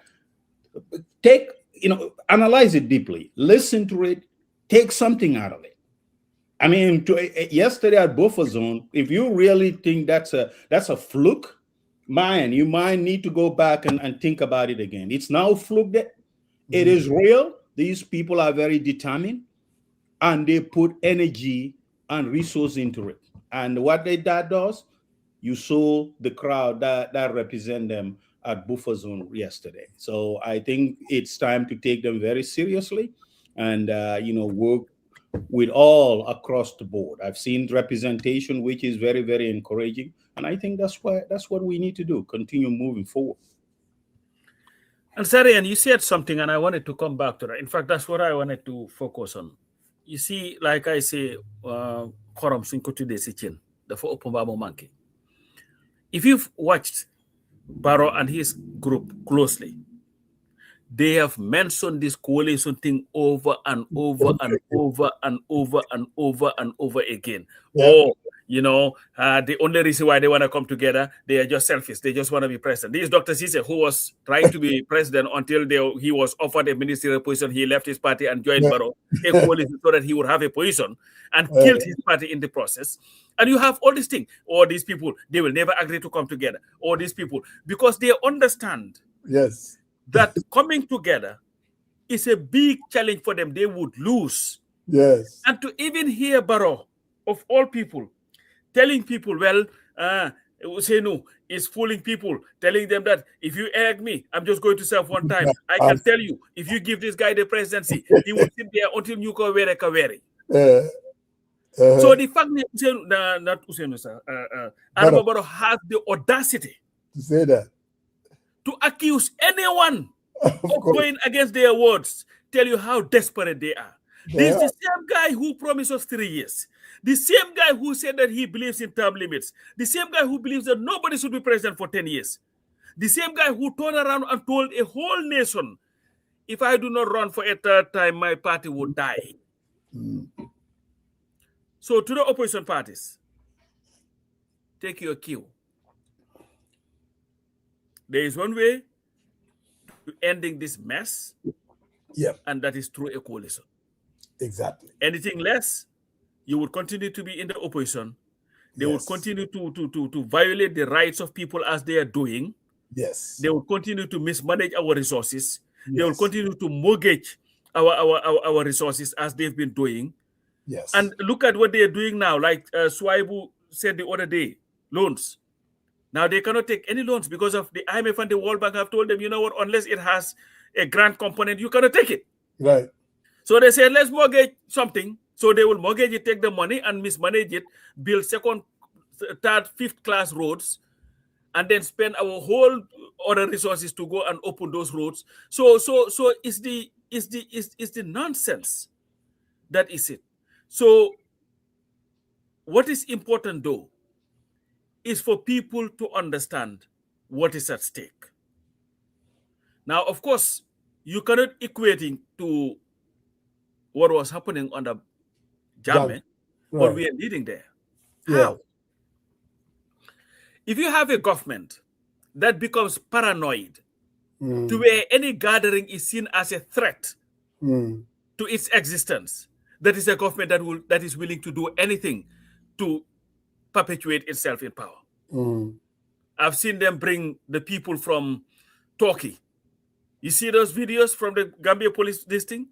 Training our police how to stop crowd this thing with the Crowd control. water cans and I said to them, I hope your trainings have human rights component to it.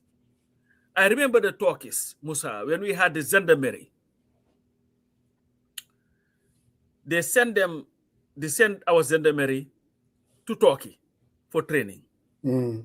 They came back, they brought those leaves. You were still in the United States. When they hit you with it, pretty much you have internal, whatever damage that they have is internal. It will not cut your body, but most people dealt with it because they were using it at random. It was the same leaves that they used in 1987 when we had our protest for school bus. We were in school and they followed us. We were beating people in the streets. Everything that they taught them was how to be abusive. The ZADAM turned into the tactical support group. Later, it turned into the PIU. So these are the same folks that they're bringing to teach our people, our security people, how to abuse citizens. Because and you look at even how they deal with crowd. Look at what happened to this gala thing. Yeah. They could have just gone, allow them to say, they would just stand aside, they don't have to say anything. They will do what they do, go home. But no, they had to show their power. We are powerful. We are the state. Let's abuse them. Look at what they did to Aluba. It's like they wanted to kill him. I think they are finding a way of enduring that kid every time they arrest him. So what I'm saying here is, if you want to have a new beginning, Musa, Monday they will be burying Aji Sukainaka. I don't think she fought the fight that she fought for over 2 decades for a president to be in power for more than 10 years. That was not what Femi Peters fought for. That was not what you might call it, what's his name? Solo Sendeng fought for. Yeah. That was not why Halifa Sallah is now old with gray hair. That's not why Usainu is now still in this with gray hair. That's not why anybody who fought that long put everything on the line for over 2 decades, Musa, against a dictatorship, against self-perpetuating rule, fought. And this should not be about Adama Barrow. This should be about the Gambia. Even if Adama Barrow was the most effective president that we've ever had in our country. I absolutely agree with you. He should never be president for more than 10 years. Yes. Rwanda, the moment Kigali, what's his name, Kagame or whatever his name is? Yeah, Kagame. Put the constitution aside, change it, and became a president more than once, more than twice, he has become more brutal. Opposition, Sakasoga, what they yengudur. Yeah. Wherever it happened, that's what happens. When Macky Sall tried to play with the constitution so that he would run for a third term, a lot of dead bodies in the streets of Senegal. We do not want to go there. That's what tends to happen. So there is this guy, this Bambas ML, which he said is like, okay, we all know that there is a need for a coalition. And he said, but there is this big elephant in the room. And that is who is going to lead it. And he's right. That is the most difficult question, or like you call it, elephant in the room, that has to be dealt with, like everything else. First, they have to establish trust. I think it's important. The reason why, Bambas, is because of we have an experience what happened in 2016. What we are witnessing now, Adama Barrow was one of the people that penned his signature to everything that was agreed upon. And he walked away from it. And some of the people that were in the struggle with us, like the Ibrahim Asilas of this world, they supported that, are now saying that it's okay for him to go for more than 2 terms. And they're doing that just because of self. Just like Pasamba said, just because you're an effective president, let's even assume Barrow is the best thing that has ever happened to this country, whether it's in terms of our democracy or what he's doing with the economy. Even if that is the case, then that is their perspective. Still, we believe that Gambia will be better off for the NPP should be able to put up another candidate. Because you see, it's difficult. Jawara was not able to pass it in the First Republic. They were not, in as much as he wanted to do it. but he couldn't overcome the pressures within the PPP camp. Jammeh, obviously, we all know the same thing. And here we are sitting with Barrow, basically doing the same thing. And your question is, how do we deal with that? Yes, they need to sit down. They need to build the trust. And they need to put in safeguards that we failed to do in 2016. I mean, these are smart people. I listened to Esafal, and there was something else that he said. Maybe they need to look into that. I listened to Swaibu. There was something he said on West Coast. You see, it may look, maybe these people are in it for themselves, but at the end of the day, they're the ones representing parties. If they can establish that trust and put together the safeguards, then hopefully whoever is selected, they will be able to go along. Are there going to be disappointments? Of course, yes. Some people are going to be disappointed because, look, UMC want to make sure that Talib Ahmed Bensouda is the leader and become the president. That's what they want. UDP believes that A&M Dabo is the guy. He should be the one. Based on, they will tell you, based on the arithmetic, the numbers, they will tell you that. SFL, we all heard his argument. They need to select somebody who can actually win. But at the end of the day, if they sit down, Mama can do the same thing. Why would I want to put $1 million, I don't know whether it's $1 million or $2 million, to register to be a candidate, knowing fully well, you are not even going to get your money back because you have to hit a certain threshold to get that money, that deposit. If you pay $2 million today, I want to run for office, and that's what, $30,000, $40,000, and then you ended up not getting that money back, knowing fully well that you're going to lose. So lila ko jaral moy to bring change to the country. Sit with your fellow guys. Let's talk about it. Let's devise a strategy. Let's have unanimity, and then we defeat this guy, my friend, so that you can have some good people at the National Assembly, so that we will at least be able to say that we have consolidated our democracy. I think it's important. Give ourselves a chance. At least we can tell Dr. Sise, oops, unemployment line. We can tell Fabakary Tombong Jatta, oops, unemployment line. We can tell Sidin Jai, oops, unemployment line. That's what we want. Let's do it. Are there going to be sacrifices? Yes. I'm not like and tell you one, yes, but at least the enemy of my enemy is my friend, my friend. That is from time memorial. People have always said that. The enemy of my enemy is my friend. So let's to answer your question, bro, Bambas, they need to sit down and they need to devise a strategy and face this thing head on and find one candidate. We can have two, we can have three, we can only have one to represent us.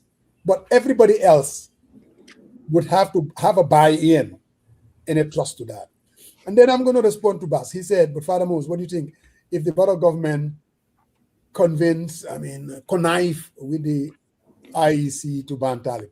First of all, I don't think the Chorno Jalo that I listened to the other day, I can tell you that man is not going to connive with anyone to do anything like that. No, IEC is a kind of ban. IEC doesn't have the power to ban anybody. Anyway, I mean, look, the last program I said something about the IEC. With every word of it I meant. Somebody say, well, if we don't want the elections were not stolen.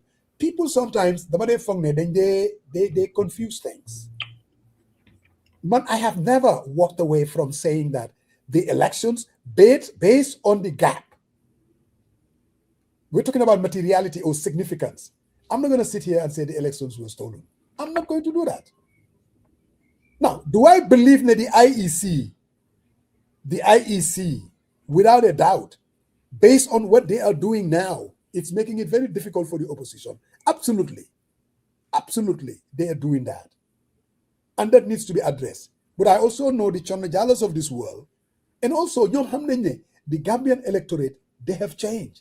We're not going to allow them to do the things that maybe we used to witness during the time of Jammeh. That is not going to happen. So if they were to come, let's say, forget about the IEC, Nyom Barrow decided to find a technicality. Now they ban Talib Ahmed Bensouda.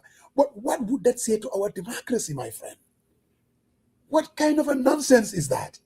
When the sitting government, and I've seen it in other African countries, where they would just happen on officer. I don't know what country was it, Pasamba? That is in Cameroon recently. It happened. Recently, exactly. The man ended up. I mean, he was the one that came to. No. He lost the election, or they stole the elections, and he ended up coming to Gambia, right? Yeah. But they banned the main opposition party leader. But if you do that, if Adama Barrow were to do that, how is that helpful to our democracy? He will be sowing the seed of instability. No, it happened even in Guinea-Bissau, and then the alternative came and won, and then he decided to conspire and have coup d'etat against the military came and stopped the results, and he left the country. And Guinea-Conakry, that guy also decided to ban just like Jammeh did when Jammeh came. Jammeh decided to ban the entire PPP because at that time, they were the known people. So they thought that their strategy was ban all the Omar Amadou Jallos of this world, ban all these PPP heavyweights, and then ban actually Sirif Mustafa Diba. Those were the people that were actually banned, that they were threat. So Momung don't choose, can I run against? So for Adama Barrow to come today, begin to do the same thing, you think the young people that I saw yesterday, they will have that? I'm telling you, do you seriously believe that the young people, the crowd yesterday, they're going to sit there and say their leader, their savior, the person that they believe is going to bring change to them, you're going to know, Kidu wrong. Come on. I don't think that would be very wise if I were, Adama Barrow. So, Bas, to answer your question, for UMC, that's not even a consideration. We already have our candidate, and it's going to be Talib Ahmed Bensouda. Whether they like it or not, he's going to be the candidate. Is he going to be on the ballot? If everything else fails, we prefer to form a coalition, come under one polity and take the fight to him. If that doesn't happen, there will be a Bensouda ballot. And I, honest to God, believe it will be very formidable.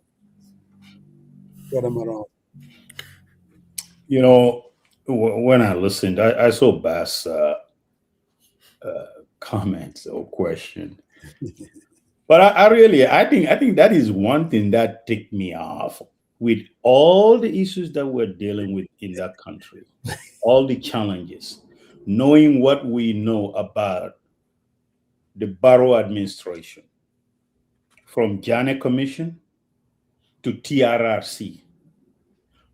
The Constitution didn't give the president the power to do selective justice. Whoever aligned with my government, you are forgiven, even though the commission hold those folks accountable. And based on their recommendation, they've said these ABF, this person so and so should be banned. But the president didn't apply that. Barrow, the guy, Gambia is now Barrow Kunda. Gambia is now Njai Kunda. Gambia is not Ba Kunda. No, Musa, people keep saying this. People keep saying, and Gambians should be prepared. What if this thing happens, right? And I think we should not let, Barrow make a determination who can run against him and who does not. He doesn't have that power. He doesn't. And I think everyone needs to be prepared for this. When we sit here and say that, they say, oh, you are encouraging folks to go out. No. But in the practical matter, even 2 weeks ago, he set up this, what is it called? The commission where Yankuba, former IGP, was the chairman. Lands Commission, right? Yeah, I think it was. No, it's not Lands. The one that was just formed. Yeah, some commission. Some commission that Yankuba former IGP was the chairman. I mean, think about it. What does the recommendation say about IGP Sonko? Well, you ignore that. You went ahead and appoint him as chairman. Now, for some reason, there is an election season on the horizon. Somehow you're gonna ban someone because you think that's a threat, or any of the opposition party leaders for that matter. Can you imagine? Yeah. Can you imagine folks sitting on their laurels? Somehow Barrow gets away with this. We just heard what Swabi said. Yeah. They were starting loans and loans and loans, and people who've been giving says enough of this. We have to put controls in place. Since you cannot put controls in place, we would like to recommend some controls in place. Whatever we give you, it needs to be matched with grants, Musa. Meaning that your debt to income portfolio, it's huge and it's unsustainable. Of course. And these folks need to hedge against the risk to ensure that other folks who are serious and who are taking these loans and are able to pay them on time are given the opportunity. Local Government Service Commission, Pasama, Bogulo. Yeah. Local Government Service Commission that was formed. Yeah. Yeah. Whatever So somehow this whole thing, and I see all of people kind of saying this and this, and he was there. We will recommend. We will implement their recommendation. Why didn't you implement the recommendation of the TRRC? Of the TRRC and all the Janet Commission? Why? What was the reason? I mean, the courts are here, and I understand, but I don't think the idea of banning someone. We all watched the commission. Was there something incriminating that would say that otherwise someone needs to be banned? I don't see that. No, they cannot do. I'm not the chairwoman or anybody, but I think that idea of even try to test waters and say we're gonna ban someone, a bona fide Gambian. I think that's troubling, and I think whatever he thinks, that would really cripple the gains that Gambia made as far as democracy. That would be terrible. That would be serious. It would be very, very terrible. And whoever is advising that, I know he got a lot of people who advises him. Some good, some not good, but majority is bad. And you guys just said it. I mean, the gala, how they even approach the young folks. What wouldn't they have done a week ago that they did last week that wouldn't create all this chaos and images and stuff like that? Sometimes I just wonder, what is it? Is it because, the folks, and Coach, you said this, and I think professionally, how you talk to folks, how you engage them, you be able to convince them that, hey, you guys are here. Let me see your permit. Okay, you guys got approval from KMC. Okay, no problem. So and so, do your thing and get out. It doesn't have to escalate. No. But everything has to be escalated. There are images, tear gases, grabbing folks, throw them in the back of a pickup. It doesn't tell well. And that's not an image that these gala youths sounds like, oh, they're troublemakers. No. If they're troublemakers, handle them professionally. I think that should be enough to kind of squash that whole situation. But no, they're not going to do it. Because this whole thing about you need to teach them a lesson, and sometimes teaching people a lesson, especially if their backs are against the wall, is not in your best interest. And I would advise the president to be careful. I mean, think about it. All the people that died, people who went out there, before, 2016, there were folks from the diaspora who took upon themselves to went and attack the State House. They lost their lives. Subsequently, their families are dealing with that situation up to today. Subsequently, there were folks from UDP who went and marched. They were beaten. The executive went out there. Some were beaten. Some passed away. So somehow this man will sit there conveniently and say, your line is breaking though. huh? Yeah, you were breaking somehow. Oh, I was breaking? I don't think he was. Maybe it's you. Oh, he was not? Not from my end. I think I think it's the ATL internet, man. But now I can hear you now. It's the UMC internet. Don't worry. So Bubakar, mune ma Musa Jeng and your ugly heart, Bubakar Sidiki. Bubakar, you can ban a refen na.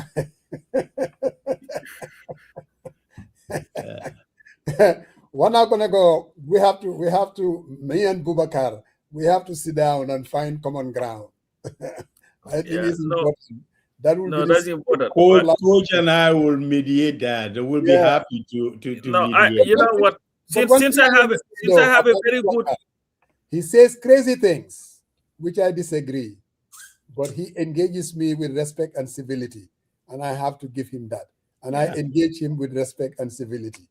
In as much as sometimes Musani bomb that I disagree with. Yeah, but that's some MAGA tendency, and you have to my name is Big Bro, man. So I will say sometimes he goes off the ramp, but sometimes he comes back, and that normalcy comes back. So you have to forgive him. But what you need to do, you have to be the big brother. I always do, and that is why I am saying it publicly, even though people point at him. I'm like, look, the man, you may disagree with him, and bro, do I do. But I don't ever mind to engage him. Bobu Magala, because your Maga, you also have a representative, Margaret Taylor Green. He was high there, and later on he calmed down and was in the mainstream. So it depends on the day they swing back and forth, but you can't hold that against him, okay? No, sorry, and you mentioned something here, and that would lead me to what I'm going to read now. That people who went out in the streets got beaten and all that. There was a letter that was written from Mile 2 prisons. And it was written yesterday, 10 years ago yesterday. I don't know whether you remember that letter. And it reads, fellow citizens, friends of the Gambia, I send you sincere greetings and profound appreciation on my humble behalf and that of my compatriots languishing in illegal detention as hostages of an unjust and cruel regime.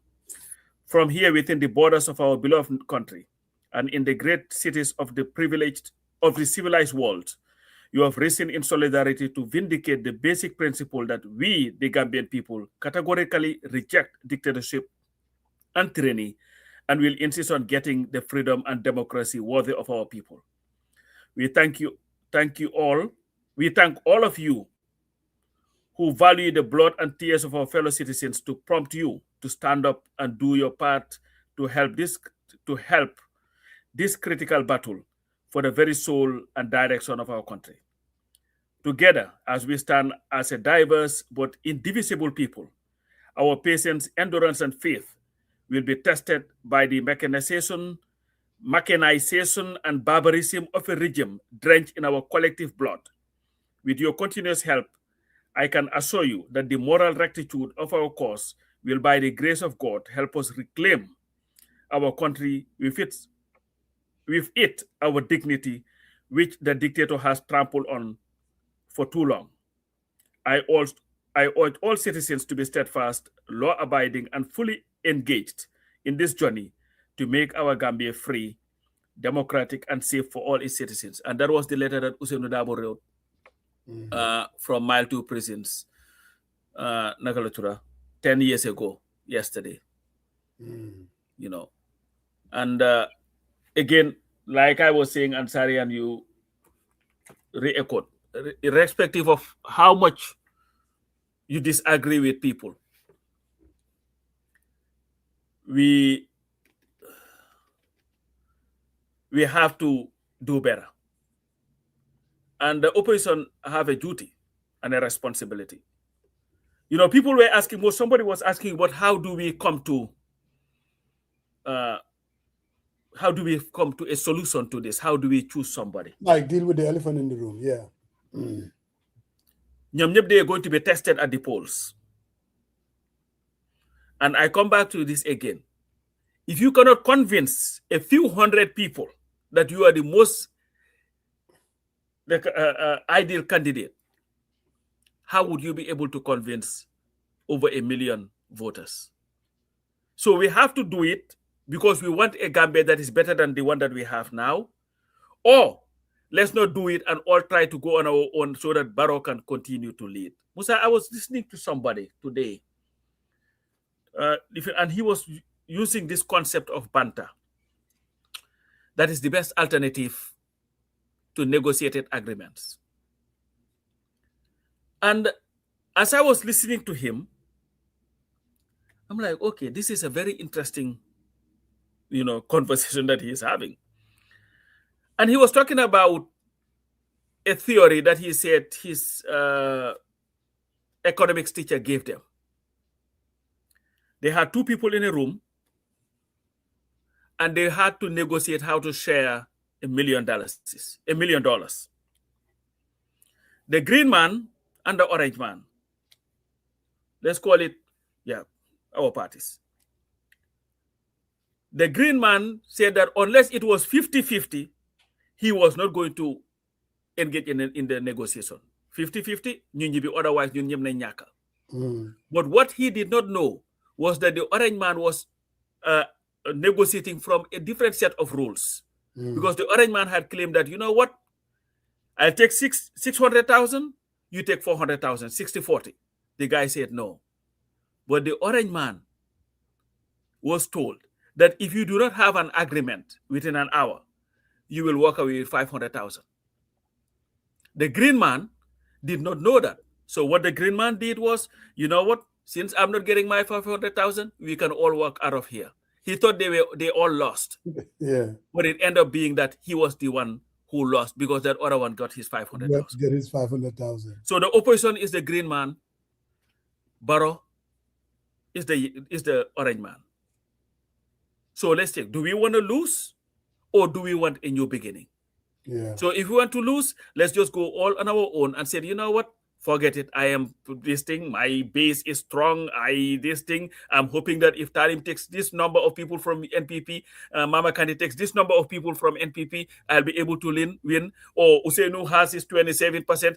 Mama Kande will take this thing. All the others who did not vote for Barrow will vote for me and I will win. And guess who is going to end up winning? Adama Barrow. And we'll be here worrying about whether he's going to run for a fourth term, not third term. Which we did back in 2021. Yep. Before the 2021, we were here too, talking about coming together and the difficulty. Seriously. The same people then they fate. Even going all the way back to 2006, the conversation hasn't changed. No, it has not. The difficulty and the complexity of coming together, billahi changed. No, but they all know it. Every one of them you talk to would tell you we need a coalition to beat these people. So what it is, let's sit in a room and have that conversation. There was this picture that Karamba sent. We were at a Sun Hotel with Double-Tree. Yep. There was this young dynamic guy, and we were sitting there, and that was what? Almost 20, 30 years ago. I cannot believe it. And here we are. The same old story, the same old. Pasama, and there's one more thing that I gleaned from what both of you said. You see, all these coalition talks and sending representatives is important. Mm-hmm. It's going to come down to the very people that want to be president. Mm-hmm. They sit down. Yongane, so munta convince 15, 20 people. How do you expect to convince 1.5 million Gambians that are going to go to the polls? Who all believe that without a coalition, don't win. Who all believe that without a coalition, don't win. Mm-hmm. When you guys sit together, Gambian, ute will nobody. The way we are wired. A good number of us are very civil. Suntoge. Behind the scenes, we'll say bad things about each other. Suntoge is a different matter. If they all sit down and they all look at each other, okay, we agreed that this is the new Gambia that we want to create on day one. It's not going to be difficult. Sariang Marong wants to be the leader. He makes his case to each and every one of us. Neman, I am giving you my word. This is exactly what I will do. And I will not walk away from it. Everyone make their argument. I have a feeling, Nay, if that is done with civility and respect, we may just move the needle a little bit. Just maybe.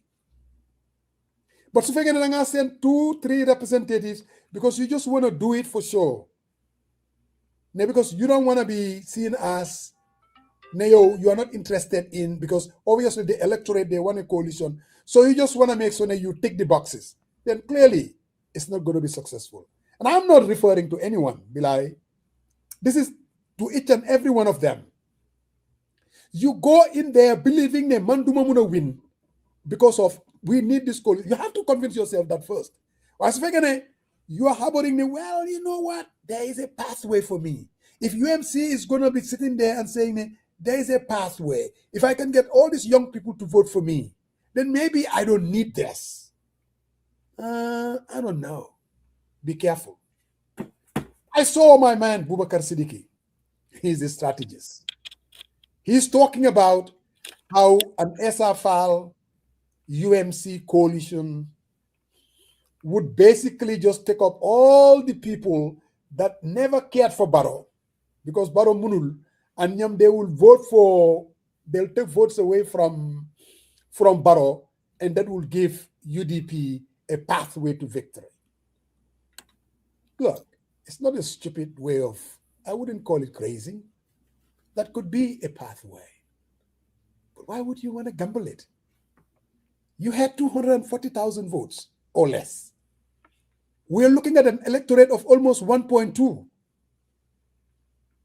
200,000 gaam. You telling me if you retain that, you can win? And are you going to retain all of that? I don't know. That would be too risky for me. So all sides, we can postulate, we can find a way, we can overanalyze. Why begin or mooy ñu waxtaan. Lu si am solo la. Suñu waxtaanee nga bàyyi lii ma bàyyi lii, kii bàyyi lii, kii bàyyi lii. You find a framework that you can agree to. If you do that, that may be a chance to create a new Gambia. Now, is there a risk? Of course. Nyom Barrow, they want us to believe me. If Mr. Dabo says he's only going to run for one term, he's just saying that because they're scared. But one thing I know, if Mr. Dabo sit with his colleagues, Jaharang lawade, through a conduit, and he said, this is what I will do, I want to believe that he will do that. I want to believe that. It's going to come down to sitting down. If Talib Ahmed Bensouda sit down with them and said, this is exactly what I will do, convince them that he can win, and this is the Gambia that he's going to create, he has to be able to convince them, which is important. Esafal, the same thing. Mama Kande, the same thing. LJ Dabo, the same thing. The potentials are there. I mean, Keba Madi Bojang, because we need everyone on board. If we do that, Linyom Baro Ragal, they're very scared. They will be put on the unemployment line, and we will give our country a chance. Suñ topé suñ xol ak suñ mer, and we said, F it. Let Barrow get re-elected. Man falewuma. Okay. Then maybe that's what we're going to deal with. And that will be unfortunate. Really. I mean, generations before mistakes. Don't think really mistakes have been made before. Even during the time of Jawara, those were mistakes that they made. Time it jame, we witnessed this. 01, 06, 2011, you name it. 2016, we got our stuff together. At least learn from that, my friend. And 2021, we go back to using this instead of this. 2026, you want to do the same thing? Play it again, Sam? Go right ahead. Because I'm not every Sunday. Nalan ko de ñun namuñ dara de. Wallahi. You know, if that is the case, are we going to be disappointed? Of course, we'll be disappointed. But we will move on, just like every Gambian will move on. We can do it. I really believe that. You know, Musa, could keep referring this phrase saying, if you could not convince 20 people, you know, meaning other party leaders to come to the table and cut a deal, right? Mm-hmm. And I think I wanted to expand on that a little bit more in terms of leadership and executing that evolution in good faith, right?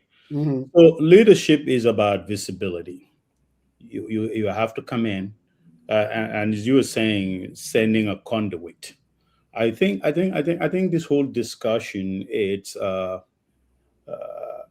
discussion of national importance, and it will require you giving, someone giving, give and take, and we meet at the middle. But that also requires face to face. Yes. And ultimately, as you rightfully said, the decision is going to come down to the individuals. Yes. Who are aspiring candidates to be the president someday. Yes. They are the decision makers, and they need to come to the table. Yes. And they need to face others and state their position and have a dialogue. Yes. And that's just, Musa, a trait of a good leader. Mm-hmm. You have to be visible out there. You have to have conversation, difficult conversation for that matter. But at the end of the day, what supersedes is what our desire or objectives are at that moment to achieve. Anything less than that, it will fall short. And I hope this whole, sending someone on behalf, we did that in 2016, but there was a reason why we did that, because some of the executives were in prison, right? This time around, we don't have that.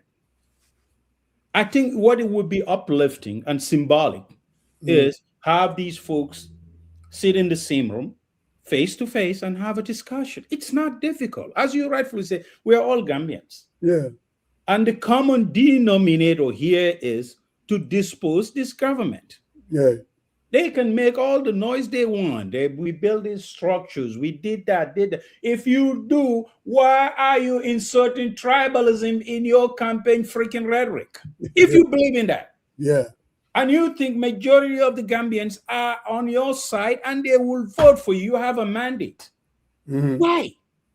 Why are you even going, this man, he's asking for one time, if we vote for him, he's going to stay. Or opposition 1-on-1. No. Think about your position. What gets you into being elected in the first place? It was not your solo.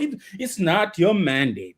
We've seen it even today in the National Assembly and most of the municipalities. He doesn't have any mandate because the opposition has majority. So if we sit here and trying to kind of play with this whole thing, I think we just need to cut the chase and come right direct and call folks out and make sure they take a firm stand that will ultimately bring us together to achieve this goal.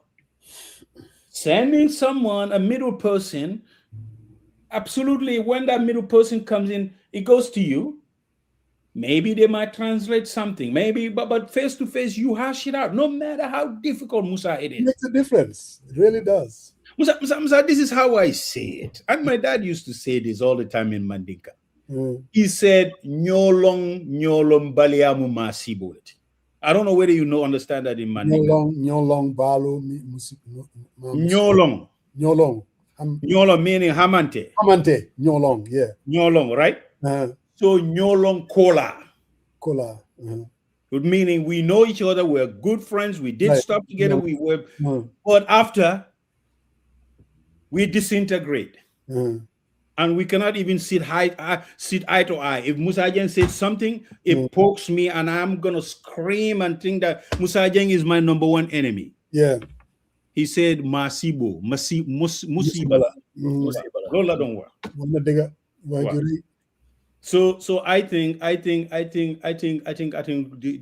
where Fuma Daniel Moy Kuneka and Aksago gen talk waxtaan nga dal yow sa xalaat kenn kuy wax ngeen juboo wax loo xam ne fii nii kenn gisut parti kenn gisut lii lu ma njëriñ loo lu ñoo njëriñ loo mooy collectively Gambians. These folks, they go to the hospital, they don't have, but they are people, especially Nyani Ja, who had an opportunity for a diaspora group to build a clinic in Nyani Ja. They were refused because of political expediency. Still today, more than what, 2 years, 3 years?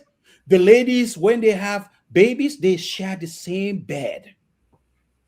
A wicked soul, that the individual deny you of that opportunity. And they said somehow they have secured funding. And that funding up to 3 years, it never came through.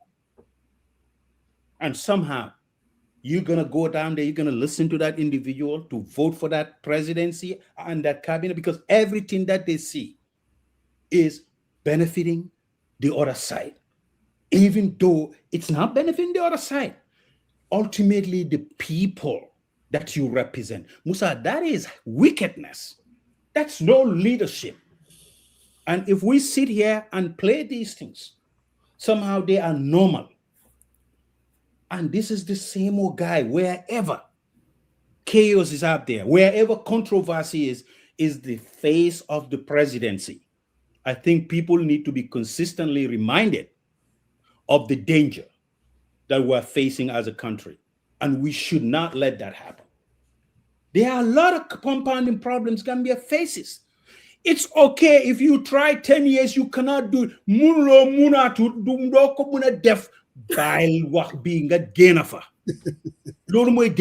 what you said now with there. Yeah. If you cannot do it, step aside. Let somebody continue. The presidency is continuity. You develop, you stay, then someone else continue. Somehow this whole, he has a development agenda, he is doing this thing. Is that perpetuity? No. Yeah. You start at some point and someone else continue where you left off. This whole thing about Jammeh did, Jawara did 30 years, Jammeh did. No. That's what the Gambians fought for, and they wanted to stop it. And he served 10 years, enough. Move aside, let somebody else come in and continue work. I think that's where we need to make an argument. Yeah, with a hell of an argument. Pastor Babalanganyo, this Mandu Sanyang Sajao, he asked a question. Now I'm gonna he said, why are you guys not coming to the point straight away? They're saying that when you get as far as he's concerned, UDP should lead the coalition. All right. So Manu, all we're saying is this. You know when the UDP should lead, Kalimo should lead. What we are saying is, if UDP believes that he should lead, that the party should lead, what we are suggesting is, if A&M Dabo sits down with his colleagues, then then he tells them exactly, this is a collective decision that I want us to make. I want to lead this, and let's go and defeat Barrow, and we will do A, B, and C, and they build that trust. That's what we are saying here. If that doesn't happen, it makes it very difficult. The question is not because a lot of people, these people are all hypocrites. More difficult. Bigger can be so subjective because you want to see it your way. And like I said earlier, a country people are going to see things a little bit differently. And that people are just being hypocritical. That UDP has this and has that, and they should just lead and then just kumbaya, everything will be fine. but they may would know. That is why we are suggesting, let them sit down.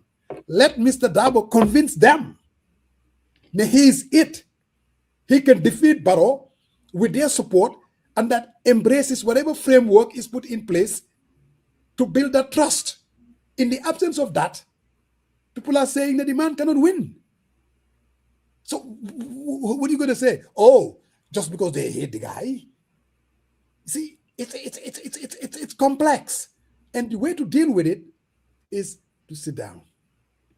I mean that's just public relations 101, really, or call it diplomacy 101. No, but the thing is, Musa, look at it this other way.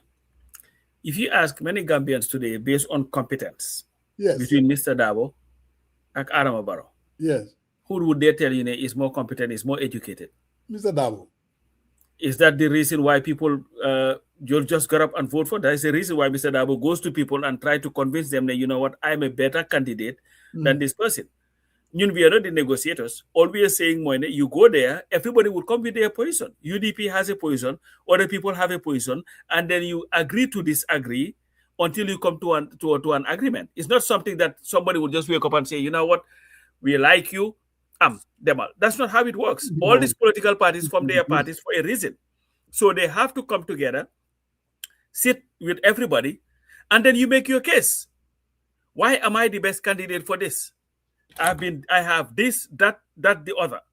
Kine, I have this, that, the other. New narrow gabi, until we come to a consensus. Now, you know what? Based on everything that evidences that have been presented here today, we will roll it with A or B. That's how negotiations work. But here is the thing though with the opposition. Sulane hene to kuneka hadarayu. I'm going to me mune deretin dong. Rawut naka loss. Duramba loss ba. So whatever happens, they're the ones who are investing their money, their resources, their time, their everything in this. So ñom su len ko jaralut, why would it jaral ñi nga xamne ñom la ñoy xaar, all they do is cast their votes? So that's the thing. So it's not a matter of xam nga the truth according to Khan. Yes, that's where and based on what?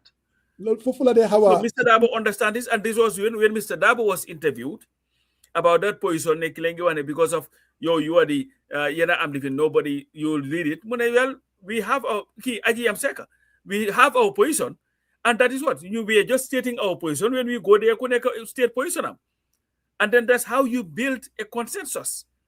These are not the same people, the same group, the same ideologies. No, they are different people with different ideologies, and different for the most part. Whatever you call truth, they see it totally differently. Yeah.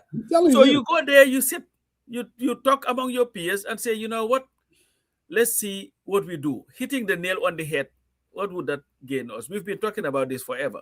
We were able to have a coalition in 2016. Right. How did it go? Did we have a convention? Who ended up winning? Adama Barrow. Exactly. Of the UDP and by a landslide. Because most people felt convinced. That's just what it is.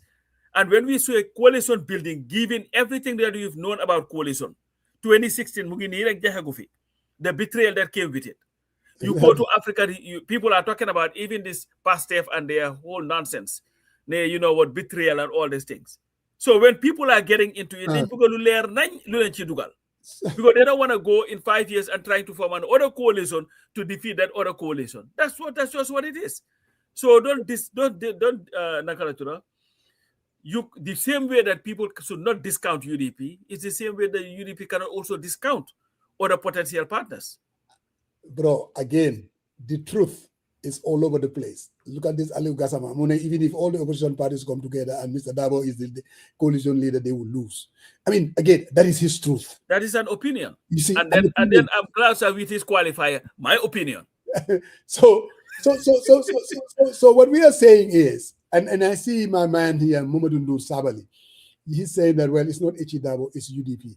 Yes, but what we are saying is, Mr. Dabo is the candidate, all right? And dafa rataxal waxtaan bi. Su fekkee ne moom, he's the one sitting with his colleagues, ñi nga xam ne they're aspiring candidates, to reassure them ne, this is the way we believe ne this can work. So then that will be the beginning of dealing with it head on, you know.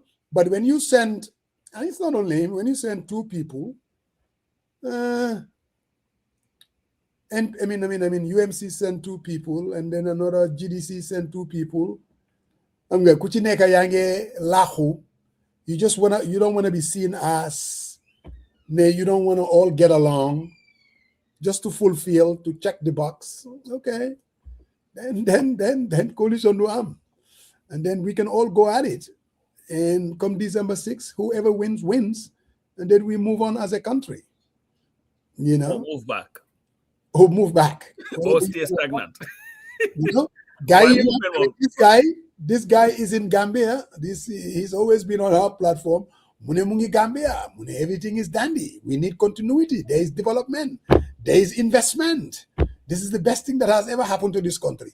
His own truth and his own opinion. Yes, but it doesn't mean that Barrow presidency is forever. I think that's where people are missing. I like that. I really like what you just said. Yes. It doesn't mean his presidency should be forever. Yes, forever. I mean, Musa, that's not it. That's not what Coach read a letter here. I think what people are missing, and even folks who are within the circle, and I heard my brother make these arguments every Tuesday, and I shake my head. With all due respect to my brother, Dr. Cisse. Oh, Dr. Cisse. Mm. That's not what we are as a country and modern democracies. You do what you can, then you step aside and someone else continue. Your policy and internal dealings and working of the whole government structure might be totally different than mine. I might come in there, revolutionize. If I'm telling people to cut on the expense, but I have V8s, Toyota Land Cruisers, and I have like 5 or 6, and every time I go, and they consume and cost government 15 million every year. Musa, that is irresponsible. I mean, this is the type of leadership we're talking. You have to restrain in. So he's saying, oh, he has so many development, but what is our expenditure log looks like? Mm-hmm. Can we be efficient in cutting down things that we don't need? We don't need. We seen all these brand Land Cruisers. They said they got them for OIC meeting. Yeah. At the end of the day, they are distributed among ministers. Oh yeah. And the government is on the hook, Musa, for those. So I think in our approach we need to be a little pragmatic. Just saying that, oh, he can tile from Banjul to Kwaina with diamond and gold. So I care. No, I'm serious. And I think the mistake here is, oh, he's doing this, we're not gonna change it, blah blah blah. Our country is 60 years. Yeah. It's been in existence. Mm. And there were presidents that came and gone. Yeah. Somehow we wanted to maintain peace. We want to do this. He's a president.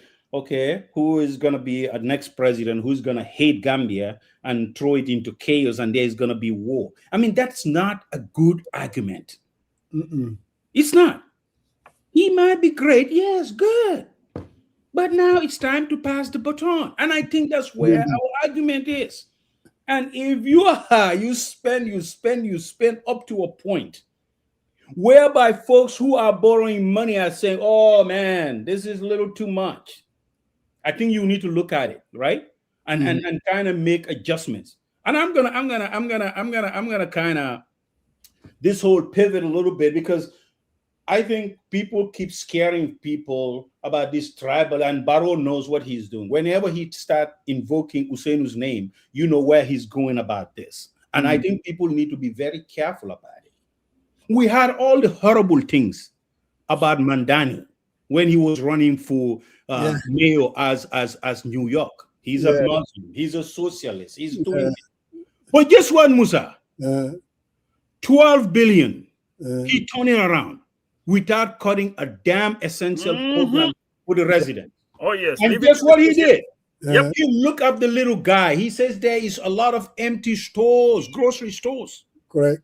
who are not being filled. But guess what he's doing? He's filling them out, bringing costs down for residents with rent free, for folks to go down there and pay it. If you are making less, those grocery stores cannot compete against these big stores. Big stores. So you think, and guess what's happening? More interestingly, the former mayor, Del Bazio, whatever his name is, came on. Yes. Came on. I was watching him. He says if we listen to the campaign rhetoric from Mr. Cuomo, New York might lose the opportunity that Mandani is offering right now. Oh, yeah. This man closed the loop. With that, he's so proud. He says, we don't. We look at it internally and we make a pragmatic approach. To 6 months. Yes, these things work, Musa. And I think if you put someone in charge, yes, different from President Barrow, yes, I think they will take Gambia in a different way. They've already said it. They make pledges that I'm not going to take 500. I'm not going to increase my salary. I'm not going to send massive folks on trip. When they come down there, it's not even justifiable. Yes. You borrow, you spend. You borrow, you spend. What is that? And you are telling me that person needs to continue? Yeah. Gambian people need to wake up. And this campaign needs to be centered around the future, not the past. He likes to play tribal. Wallahi, you're quoting a good man who said that last week. This campaign has to be about the future. It cannot be about the past. And yes, seriously, you bring somebody at the helm, you bring change, we give ourselves a chance. And to reinforce these expenses too, bro, there's a lot you can do with traveling. This idea, and they're beating that traveling moratorium all over the freaking place. Oh, no. When he has Musa, the strategy is when he knows that we are short on spending, then they bring this moratorium. As soon as they pass the budget, cars. That's what my man Talib Ahmed Bensouda said. You can change all these into electrical cars. I mean, it just the changes are just done, but you cannot do it without having another person looking at it with new set of eyes, with new people. Nifaneka right now, they are blinded. I'm telling you. No. Your young was a Dr. Sisi. Dr. Sisi's party, their constitution, I have it. Citizen Alliance. Citizens Alliance was so dead set on term limits that they even term limited the candidates. You cannot be a candidate for more than twice. Yes. But my brother had decided to say, this ministerial thing from Nekamangi Genaler. Saimade Tuesday, Peter Gomez is complimenting my Suma Haftani. I'm not going to lose that. All right? Yeah. We are Alaji Bo. I want him to come back here because Alaji Bo told us here on this program that if Barrow runs for a third term, he's not going to support him. Do you remember that? Yes, he did say that. So I want him to come here. He did say that. Barrow sent his minister to go to ECOWAS to negotiate for 2 terms. The minister went back to him and said, Mr. President, you are here now. He went to Mankamakunda to meet him and said, are you still sure that Gambia should sign on this second term? Yes, go ahead. I believe in that. No, man, I think he did believe in that at that time. 3 years ago. Was it on the 14th or on the 15th when OJ died? Yes. That was this month. Yes. When he gave that speech. No. And I'm telling you, that was his thinking. And Musa was, no, I don't think this guy is going to run again. But you see, there is something new happens in Gambia. Moy gis nga jayate bi. Yes.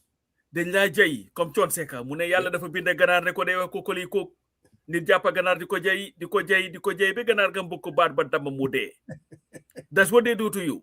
They always make you feel like you are the greatest person in the face of the earth, on the face of the earth. Yafi muñ, yafi touch. Without you, Darado am. They did it to Sadauda, 1991, when Sadauda went in Mansakonko and told them, I am stepping down. I accept your nomination, Pulmaneka the Secretary General, but I have made this decision. This will be my last term. Pai joy, duñ ko nangu tay duñ ko nangu elek Sadauda. Sadauda jita ñu be ci kanam Sadauda. Sadauda ñu def Sadauda. Then they form their committees. Fu nek bañul ñu taxaw. Yaay compagnie di takandiga. Papi company takandiga. Ñom Sehu Sabali, because they knew that this was no way that they could win. So they had a new ride on Sadauda's cocktail. They came to Sadauda to convince him. He had a press conference. Well, like the saying goes, one part of you belongs to you, the other part belongs to the people. The people told me that they want you to continue. Well, so I have decided to accept my party's nomination to be its candidate for president. Guy, thank you. We also Sadauda. Sabtu jo bagay di joy binda. Ne crocodile tears ñu dàqa. Ne kii du fi liggéeyaat kii fa ñu bare yàqal. What happened? Sadauda was overthrown. The ministers were detained. 2 years. 2 years to the dot. Sadauda was elected in, I think the elections were in May or March. No, yes, May or March of 1992. July of 1994. They arrested the ministers. Within 2 months, they paraded them before Yaya Jammeh. What were they telling him? Ñun we turn ourselves into nakala tura ki mo nekon alkalo bi ki mo nekon kon simbelo bi ki mo nekon messenger bi ki mo nekon ni li yalla ko def yalla mo def li ñun ngay accept nañ, you know, we'll support naka this because of so Sadauda was pretty much now raxasu nañ ci Sadauda. They were done with it. Jammeh ñew ne 2 years xamone nañ dafa day. But there were people who were ready to go and say, you know what, you're not going anywhere. Yafikin. Of course, they made a trip to the provinces, Yes. They are always willing people. He is the guy. To go and tell you, yo, you are the greatest thing. Jammeh nekasi. Bayil, ñu ne du bay, Yafikin. Be Jammeh dembe nak fum nek ni nan, you know what, man mi sa duma campagne man ni duma campagne sax. Wow. Man suma nit ñi sanni sax jine nañ ma sannil. Jine ñoo ko tel mbecc. Mu waru. Nan Baro yow kañ nga juddu Friday nga juddu ay manit xaw naka di mu am nag ay siborukat yu dem ne ko déet bul daw Mr. President ci bul nangu lii de be plane ya door di naaw State House ba di yëngatu mu daw génne bu sam daw tey fu mu nekk nii mu nga toog fii naka la place ba tuda Malango la tuda xaw ma naka ko tereel gi di wax naan suma phone be yàq woon dañ ma ko doon jagaral these guy who used to go to America fii nii fu mu gis iPhone jënda téeméeri iPhone yóbbu ko ku laajte iPhone mu jox la bu ees ñu ko jagaral iPhone am yi pour mu mun a ne ñëw phone am yi pour mu mun a on the radio. Adama Barrow yi the same thing la ko gaa di def te this day Adama Barrow is defeated si booru kat yi nga xam ne nii gëmuñ dara pare nañ ci moom ko romba ni yekka bu naxari président bu ñëw dinañ ko sabaral feccal ko look at this see this naka Tapalapa Njaay Sidi Ndiaye. The moment Sidi Ndiaye ñëw dem ñaani ña gaay dumba ko ba mel ni Dakar ne ko fii bugguñ la tey bugguñ la ëllëg. Mu dem interview. Adama Barrow is my first cousin. And these are the type of people. So they would tell you all this nonsense that without you they can do them. What kind of nonsense is that? One person. You are not the smartest person in the world. No. You are not the most honest person in the world. No. You've been elected. You've done what you could. Get the hell off the stage and go and stay somewhere else and somebody else is thing. It's just nonsense. But anyway. Yeah. The justification. Election Sikai Boybi. It's about this term limit. And if he doesn't want to do it on his own, I think all of us should be able to get together and make sure that he gets term limited. Affair Bilal Falaneka. You know, well, anyway, is it going to be easy? Absolutely not. Buyomba. Is it doable? I seriously believe it can be done. You know, I mean, the Gambians, I think the young people are ready to vote against this guy. They need to vote against him because we cannot continue to die in the oceans. Amulo ligay, amulo dara, and the government will come and manufacture these numbers telling you they've created 163,000 jobs. For whom? Can the guy create? Where are those jobs? They cannot tell you. I'm not kula yegal de. Now I'm UMC de. Abdullah Jai. No, UMC Mambusa. I gotta give it to you. I gotta give it to you guys.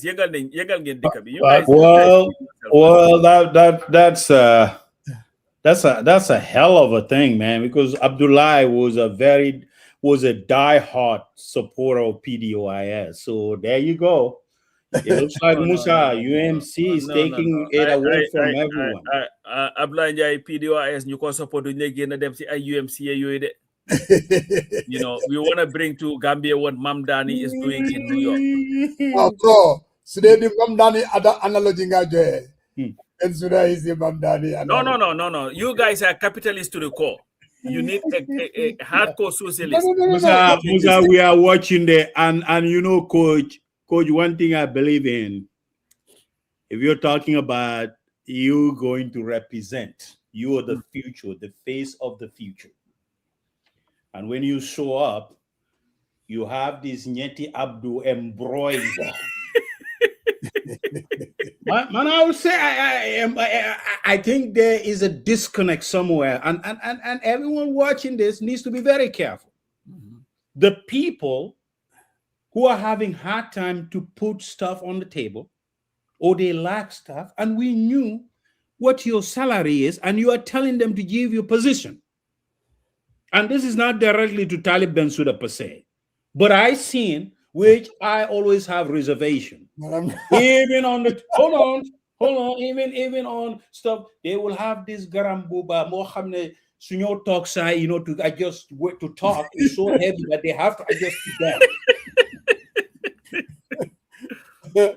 You better not direct that again, my UMC folks now. I don't know, but what I'm trying to say, you got to be careful because Talib has his uniform because it looks like he's just. We've been through this, and it concerns me that you are living such a vast, style that you cannot afford, and you are saying, "Oh, I'm the face of the new change." I think people need to be very careful of that because we're watching. You got to be careful. You got, and that is a concern that I have, and it's an analogy that I said about these V8 vehicles. You are telling us, Gambia, we know your background. Before you became president, you didn't have that much money. Now you are rich. Now you have all these V8s lining up. And when you go for campaign, or you're sitting somewhere as a young man or woman, you have these nice embroidered dresses. And you have every time you wear a different one. Every time you wear a different one. I'm going UMC as a disclaimer. I'm a fashionista. They're representative of the tailors. MC Cham is their fashion guy. He's Smundobi, you know. You are a popular watching on joy. I am. I mean, because these things are very concerning, and these are things that we need to talk about. You gotta dress like an average person. If you go out there and you think everyone that you are talking to is dumb, Sarian, I don't know whether I'm listening to you. I'm still trying to let it marinate. Okay. That somehow you have to like what works. Musa. No. What? Okay. No problem. About the Gambian electorate. Okay. I understand what you're saying. Mm-hmm. When you are out there selling an agenda to people that are really poor, they have to be able to see you, relate to you.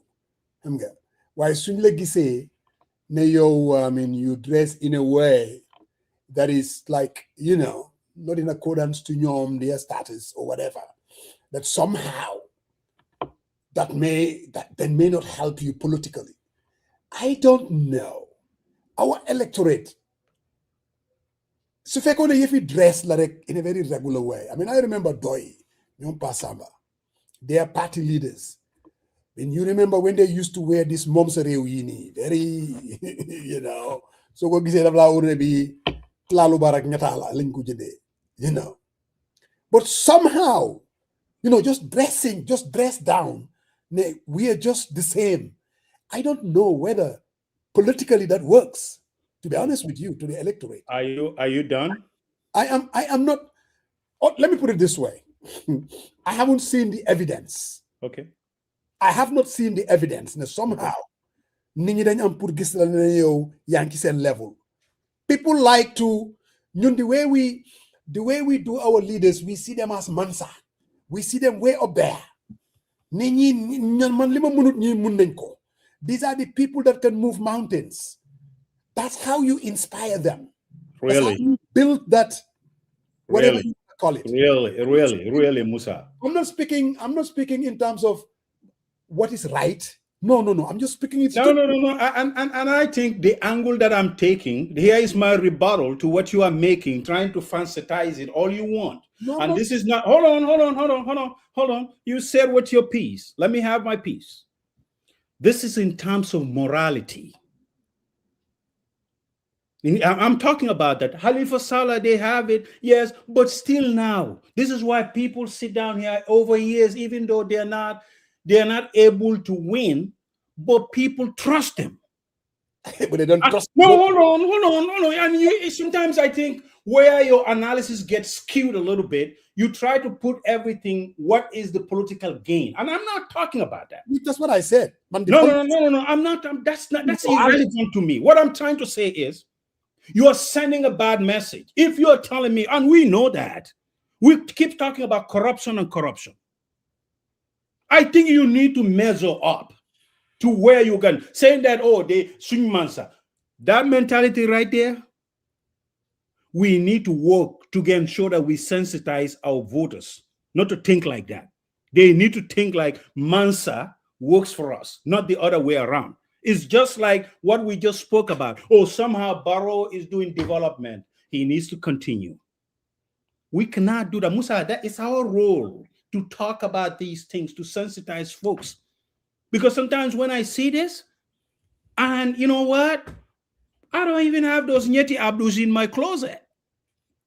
So, but what we got to do is, hold on a second. Hold on. This is not a jab at anyone. You try to make it as a jab. No, it's not. But we have to speak the truth, Musa.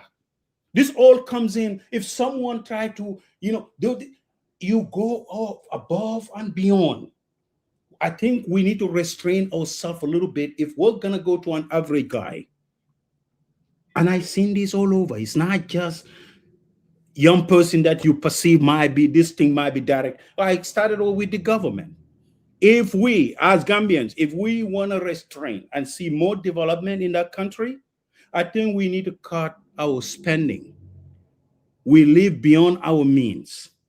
And that's just the truth. And somehow, an average person, that doesn't, Khalifa Saleh, they've been doing it for a long time. They don't get anyway. Maybe he might be president. Yeah, you might have an argument on that, but you know what? That's their style. And I think I relate to that type. If I'm coming out there and say, give me the government, give me this, but I like to live in a high class lifestyle, man. I really think there is a disconnect, and at that gap, we need to close that. And I think that's the gap. But saying that, someone Mansa. That Mansa mentality, that's what we're trying to. I think that's why we need to keep talking and keep fighting to ensure that folks understand that Mansa is employed by you. Your taxes that you paid, the loan that they go get on your behalf, that's what pays them. And you are responsible to pay that over time. I think that's what I'm getting at, Faramos. Let me say this. Manila, I'm listening to you and I'm trying to let it marinate. But I'm not arguing against whether it's the moral or the right thing to do. I'm not talking about the morality of it. I'm not talking about, your Ornalane, you are an absolutely poor country. When we organized that OIC, instead of going with what we have, we try to impress them. I get it. But what I'm saying is strictly political. Now, what you think, somehow you have to dress in a certain way. Whether that will win you votes, I'm telling you, it doesn't. I know you like to twist things, and that's not what I said. This is a huge concern, and I don't want you to mirror this just to dress. I think that's what you're trying to do, and I think it's bigger than just that. I think we need to call it as it is. You see, Senegalese politicians. Look. I wanted to say something though. Go ahead. There's something that somebody wrote down, and wanted to blame people from the provinces by basically saying we're in this mess and that people from the protectorate should sensitize their people because they are the ones voting the wrong way. That is the biggest nonsense. That I'm telling you, the biggest nonsense. Because to me, we're not in this situation because of the people in the provinces and the way they voted. Yeah. To honest to God, we're in this mess because of the elites. We're in this mess because of the political elite. We're in this mess because of the business elite. These are the ones, no Hamne, they are afraid to take a stand. They don't believe in anything. You take a stand because they don't know how this thing is going to go. And you want to blame it on some poor farmer in Batinjol or some poor farmer in Tutukondi? Seriously? They are our problem? You have your problem as a business leader. You are protecting yourself because you don't want to say anything that will jeopardize it. And you expect the poor farmer, Kinga Hamne, all he sees is government, what government brings, the chief and the alkali. So ngane koku, more is a problem. Seriously? How you gonna say that? No. You know what? That's a good segue. I agree with you totally. That is because I just saw it and it kind of, I'm like, okay, like that's very easy for us to draw conclusions very easily, just because most people believe. Fatou Kamara herself said that okay, URR is all done, Barrow wins, CRR, NBR. I'm like, Vadu, tenkude, amam pare felode, bulgaude. You know, that somehow the people in the provinces, these are the same people that when it came down to it, they contributed immensely to President Jammeh's downfall. No, I think what you are saying is a problem. And we've seen this happening even in the sub-region. So you have the same business folks, the elites that you called. Every government that comes in, they align themselves with them for their own benefit. And I listened to someone who was making this argument. The government says, okay, we make these subsidies, for like fuel or, goods that folks buy every day to take them. But even though, yes, government was right, they give those subsidies, but they could not enforce it for that benefit to go to the end users. Right. Because the folks in there just are so strong. And it all comes down to they have the eye of folks in the higher echelon. And they are tight. They do things together. They connive. And I think where the argument, and that's where a lot of people, I don't understand. Even a lot of people will say we're concerned. We're concerned about these business connections. We're concerned about the elites. We're concerned about it. And this is an argument that people need to kind of listen to because they are a problem, Musa, as you rightfully said. They are problems. Mm-hmm. And they continue to be a problem. Folks cannot get that relief, even though the government is doing it. But who is responsible to ensure that relief goes to it's the end user? Down to them. Yes, to them. Yeah. I think there is a gap, and the gap is widening every single day. Yeah, my Kema was supposed to join us, and Nena Frida, but I guess with everything that they were on the past 2 days, they're really tired. They lost their voice. Yeah. And they have not been able to make it. So I'm sure we will just have to reschedule, maybe bring them on next week or something. Really. And it's 4 heures, like the French people would say, 4 o'clock. My man started out with low energy, but it built up, and he came back. The independent brother. No, it is. We are from New Jazz Pass, right? I know you are excited. That transformation, that momentum, all that stuff, or that good thing that comes with the whole package. I get it. But at some point, we got to shoot straight, man. That's all.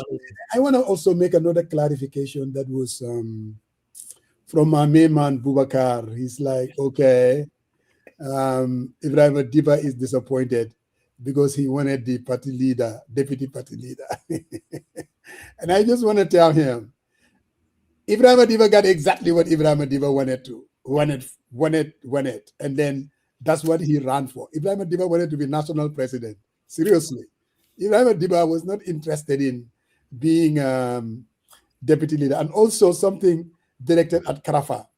Karafa is actually the boss of the campaign manager. Yep. He's a deputy leader responsible for.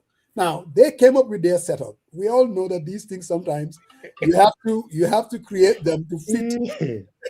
Now people are trying to direct. And the way you do it is you want to bump heads. So these people don't have any regrets. They get exactly the positions that they ran for and they were voted for. Ibrahim Adiba is a very powerful, influential man. I mean, if he wanted to be deputy, there's a saying in Mandinka. They said, one day konobai. You know konobayo? Konobayo. Yes. Konobayo. Diarrhea. Konobayo. Yeah, konobayo.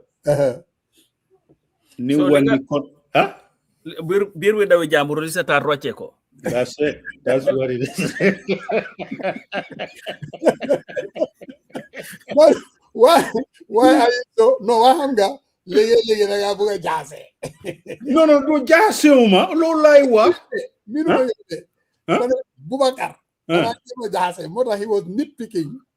Basically saying no one tell Lolu affaire UMC la nañ ko lijante Lolu Bubakar Siri affaire nekut fa de Lolu lay You see, if you see them skipping from one topic to the next, that's what I'm trying to say. Let's just see what we can throw at Lolu sama fu. Because you guys have two things to prove: whether you can hold a congress or whether you can pull a crowd. That was it. If your crowd was like crowd in Bojo, you would have been driven out of town. Oh, you better believe it. You had a congress. I think that was very well organized.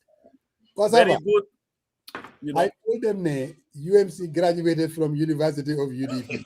And if there's one certificate they can give you is how to put together. Ajalo bina warede. I mean, lolu suma business nekufa. Man bokuma suma yan me tenkundrek lolu rekla. Mamandu si afebi. Baru. Jehna tak. I wanted to respond to Daddy Justice. This platform is now very political, and I think that's why you'll find it difficult to get big party leaders here. This platform has always been political. It has never been anything but political. Maybe he used the wrong. Maybe it's not political. Maybe you're talking about partisan. There is only one UMC member fide. Mom rekafi neka partisan. Everybody else is independent. So well, let me put it this way. Pasamba Jau is DOI, has always been DOI. Sariang Marong is UDP leaning, always. Seriously? Right? No, for real. Man, buma jasa guy. I just want to say man dulai wawal sa wah. Man ken lajut la ne purunga wah who is leaning and all that stuff. Man, it's a business.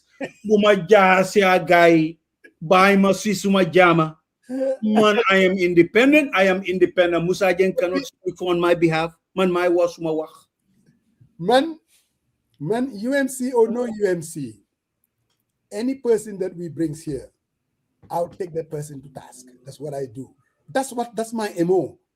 I don't even know. I don't even have any way of doing it differently. So whether people look, I don't even know what you mean by bringing party leaders here. I mean, the same people that we've been bringing, same people that we've been bringing on this platform. It hasn't changed one thing. And this platform is all politics. I mean, it's a political show. That's what we do. And whether you're saying that we are opposition, maybe you're referring to yes, we're leaning opposition. That is clear, really. I mean, but that doesn't mean we're not going to bring somebody from the government and ask the questions to speak directly to our constituent, the people that tune into this program. Are we leaning opposition? Yes. Would I want the opposition to defeat Barrow? Absolutely. And I think Sariang wants that. And Pasamba wants that. But again, that doesn't mean that we will compromise to a point of not giving the government the opportunity to come to this platform, and we ask the questions and they answer. You know. Mind your business, Mr. Wada. I know when I spoke to the convention on last year, it doesn't matter. Jahase Rengen Buga, you know, te man. Sorry. What Wada is saying is what who is saying? Babukar Wada. Wow. What he's saying, it has something to do with when I said you're leaning UDP. Babukar, you don't know the inside story. They said I am independent leaning. The more time you recruit me, the purma wa fofu no de. And you know, Saria. Money, yeah, I gotta eat my benachin. It's in the Mandama Sona Sisa Wahi. You need to concentrate on UMC. Saria. What they be able to come. Man, I will not answer your Suma Damaswana.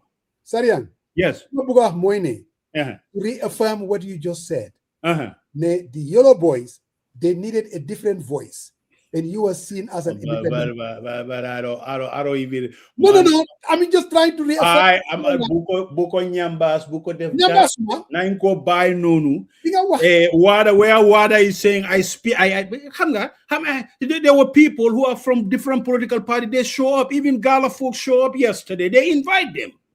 Gala was there. Saibo was there, and Hakim in the front seat. Do you know that? Oh, you mean the UMC meeting? Yes, the one that I was at Paradise. Oh, okay. You didn't know that? No, I mean I didn't really. No, it was Hakim was there, but they represent. They were voice, part of the whole food chain, and they are very important voice to represent. Absolutely, I'm not. Well, Muta guy invite ma. Wahal wada mubay ma si sumasago. Man defuma dara. Dama binda luma binda and ate bobu is based on my analysis of the events. Yes. Bulen ma isi cho. So Gaine, you are trending UMC now. No, then ku wax lolu hamud ma. You call ma, we can talk.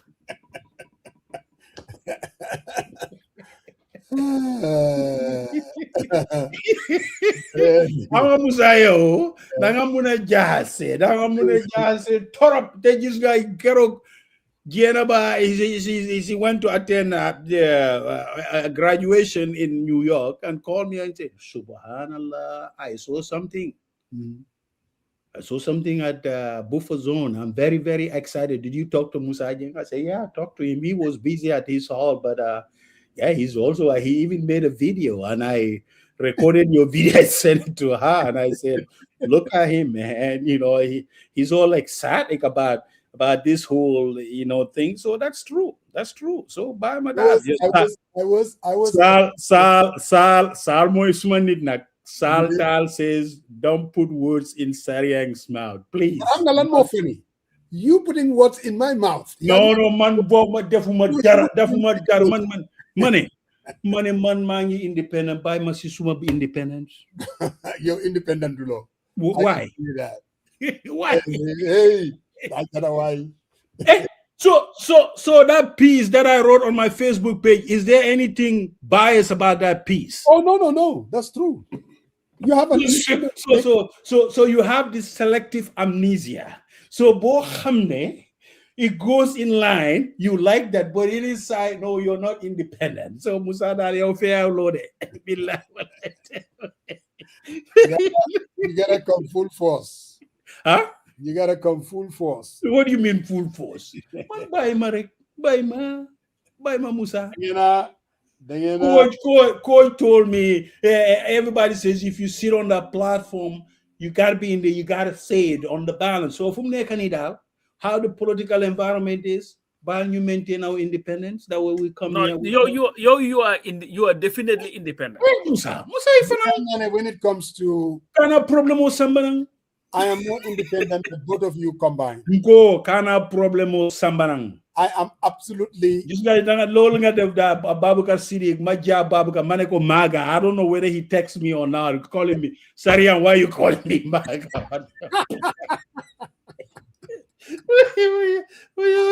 They should call him. I'm not gonna call him Lulu. Oh, he did not like that. You see, Barry is saying, "Oh, Saria, you are scared of the MAGA wing up there." I said, no. But go. So you know you're scared of the MAGA wing. Huh? After you. I'm gonna there what they call soft UDP supporters. They're leaning UMC. Why you? All of them, even in the diaspora, they are all saying, "Oh my God!" But I'm gonna. That's another thing. Colore, yeah. Especially to A&M Dabo, they have colore for the old man. Tremendous respect, and I understand that. I can relate to that. Seriously. Don't burn the bridges, man. We're good where we at, I fully understand that. Yeah. But guys, I guess it was a good one. I hope we are fair today. We give the assassin. We want to give the assassin our props. No. Brother Yunus. We give credit where it's due today, Father Mo. So hopefully our analyst coach, in fact, even coach was I think UMC folks are saying, everything is online, and my cousin saying we're fair. So again, we have to congratulate someone when they own it. I mean, they did what they're supposed to do. They put work into it, and it shows. And we have to say, thank you. And hopefully, Yeah, we'll definitely be back next Sunday. And we always thank Global.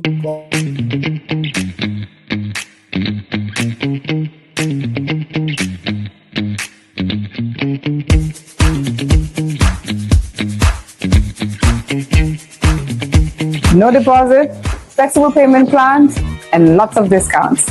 Get your Leave Your apartment today. And guys, don't forget the beautiful hats. I'm wearing one, even though, and then a lot more. Just tell me your size. Basirundao, but Wada himself, Musa, you need to connect with him. Wada, please contact Musa Jeng, because Dangmade jo tough time all the time, man. So buy it on behalf of your cousins, UDP cousins. Okay, patronize. Call me 404-824-0219 and tell me we'll mail this hat to you. Sizes, I think, like mine. Musa, what size is that one? This one is 24. Yeah, 24 is good. That's our size. You and I size is 24. That one would work for you, you think? No, the one that I choose. I've already choose mine. Yeah, it was this one, right? Did you mix it up? No. That's why I tell him. Let him send you pictures of everything, so that just talk to Umi directly. Yeah. So that you'll not be confused. Yeah, because this was the one. 24, right? Yeah. Yes. This is the one, right? Yes. Yeah. I'll tell Umi to mail it to you. Please don't confuse it, though. No. I'm gonna wear it right now. Oh, let me take it. Huh? What do you mean? No, these things are too elaborate for me. What do you mean elaborate? You see? I don't want any confusion. Pasama, you see this Dwight philosophy, Sol Samba Kuka, Brother Maron. Do you know that? I know Samba Kuka. That's what he used to wear until Umi started giving him all his messages. Limisias. That's what he used to wear. Because the philosophy was you have to dress down, and that's the way to connect to people. Apparently, 40 years later, it didn't work. That's the point that I was trying to make, and you get. No, I know. I know. That's what you're trying to make. Did you see my Secretary General Deba? Kanji. Swaibu. You didn't see his half-time Deba? Swaibu don't have daily mommies. Oh, you don't see CDS and his like Warambas and stuff. Bas Bas, mother he's leading UMC now. Whenever no Faramos, be like. No, let me tell you something. Bas, if there is one person who has no right going anywhere else but Doi, is Bas. It's a family thing. That matter well do I'm gonna guy be like, why mandal? My color, it's difficult for some of these folks. So you're gonna put Bas in the low hanging fruit category, right? Oh yes, Bus is not going anywhere. How about Wada? Wada Muifini every time he doesn't declare. You're a low-hanging fruit. I know Who? that. Maya, I'm serious. I think you're one of those. Hanga democracy in Quran. No. It was time Reagan. It's time for me to log off because Reagan. They used to say the Reagan Democrats. No, the Reagan Democrats. But the but the Talib Tamid, he has supporters within the UDP rank. He was part of UDP. So what are you talking about, man? I'm sorry? The UDP is a byproduct. Talib is a byproduct of UDP. That's what Arafa is a byproduct of UDP. Ibrahima is a byproduct of UDP. Damfa is a byproduct of UDP. And Suma Uncle Bisayen and Suma Joe hard time. Yaya Menteng, I said, you better resign. Let's go for by-elections. Saria. Hi, guys. All right, man. We'll definitely be back next Sunday, inshallah, in Pop Summer. All right, man. Nala senti bahana.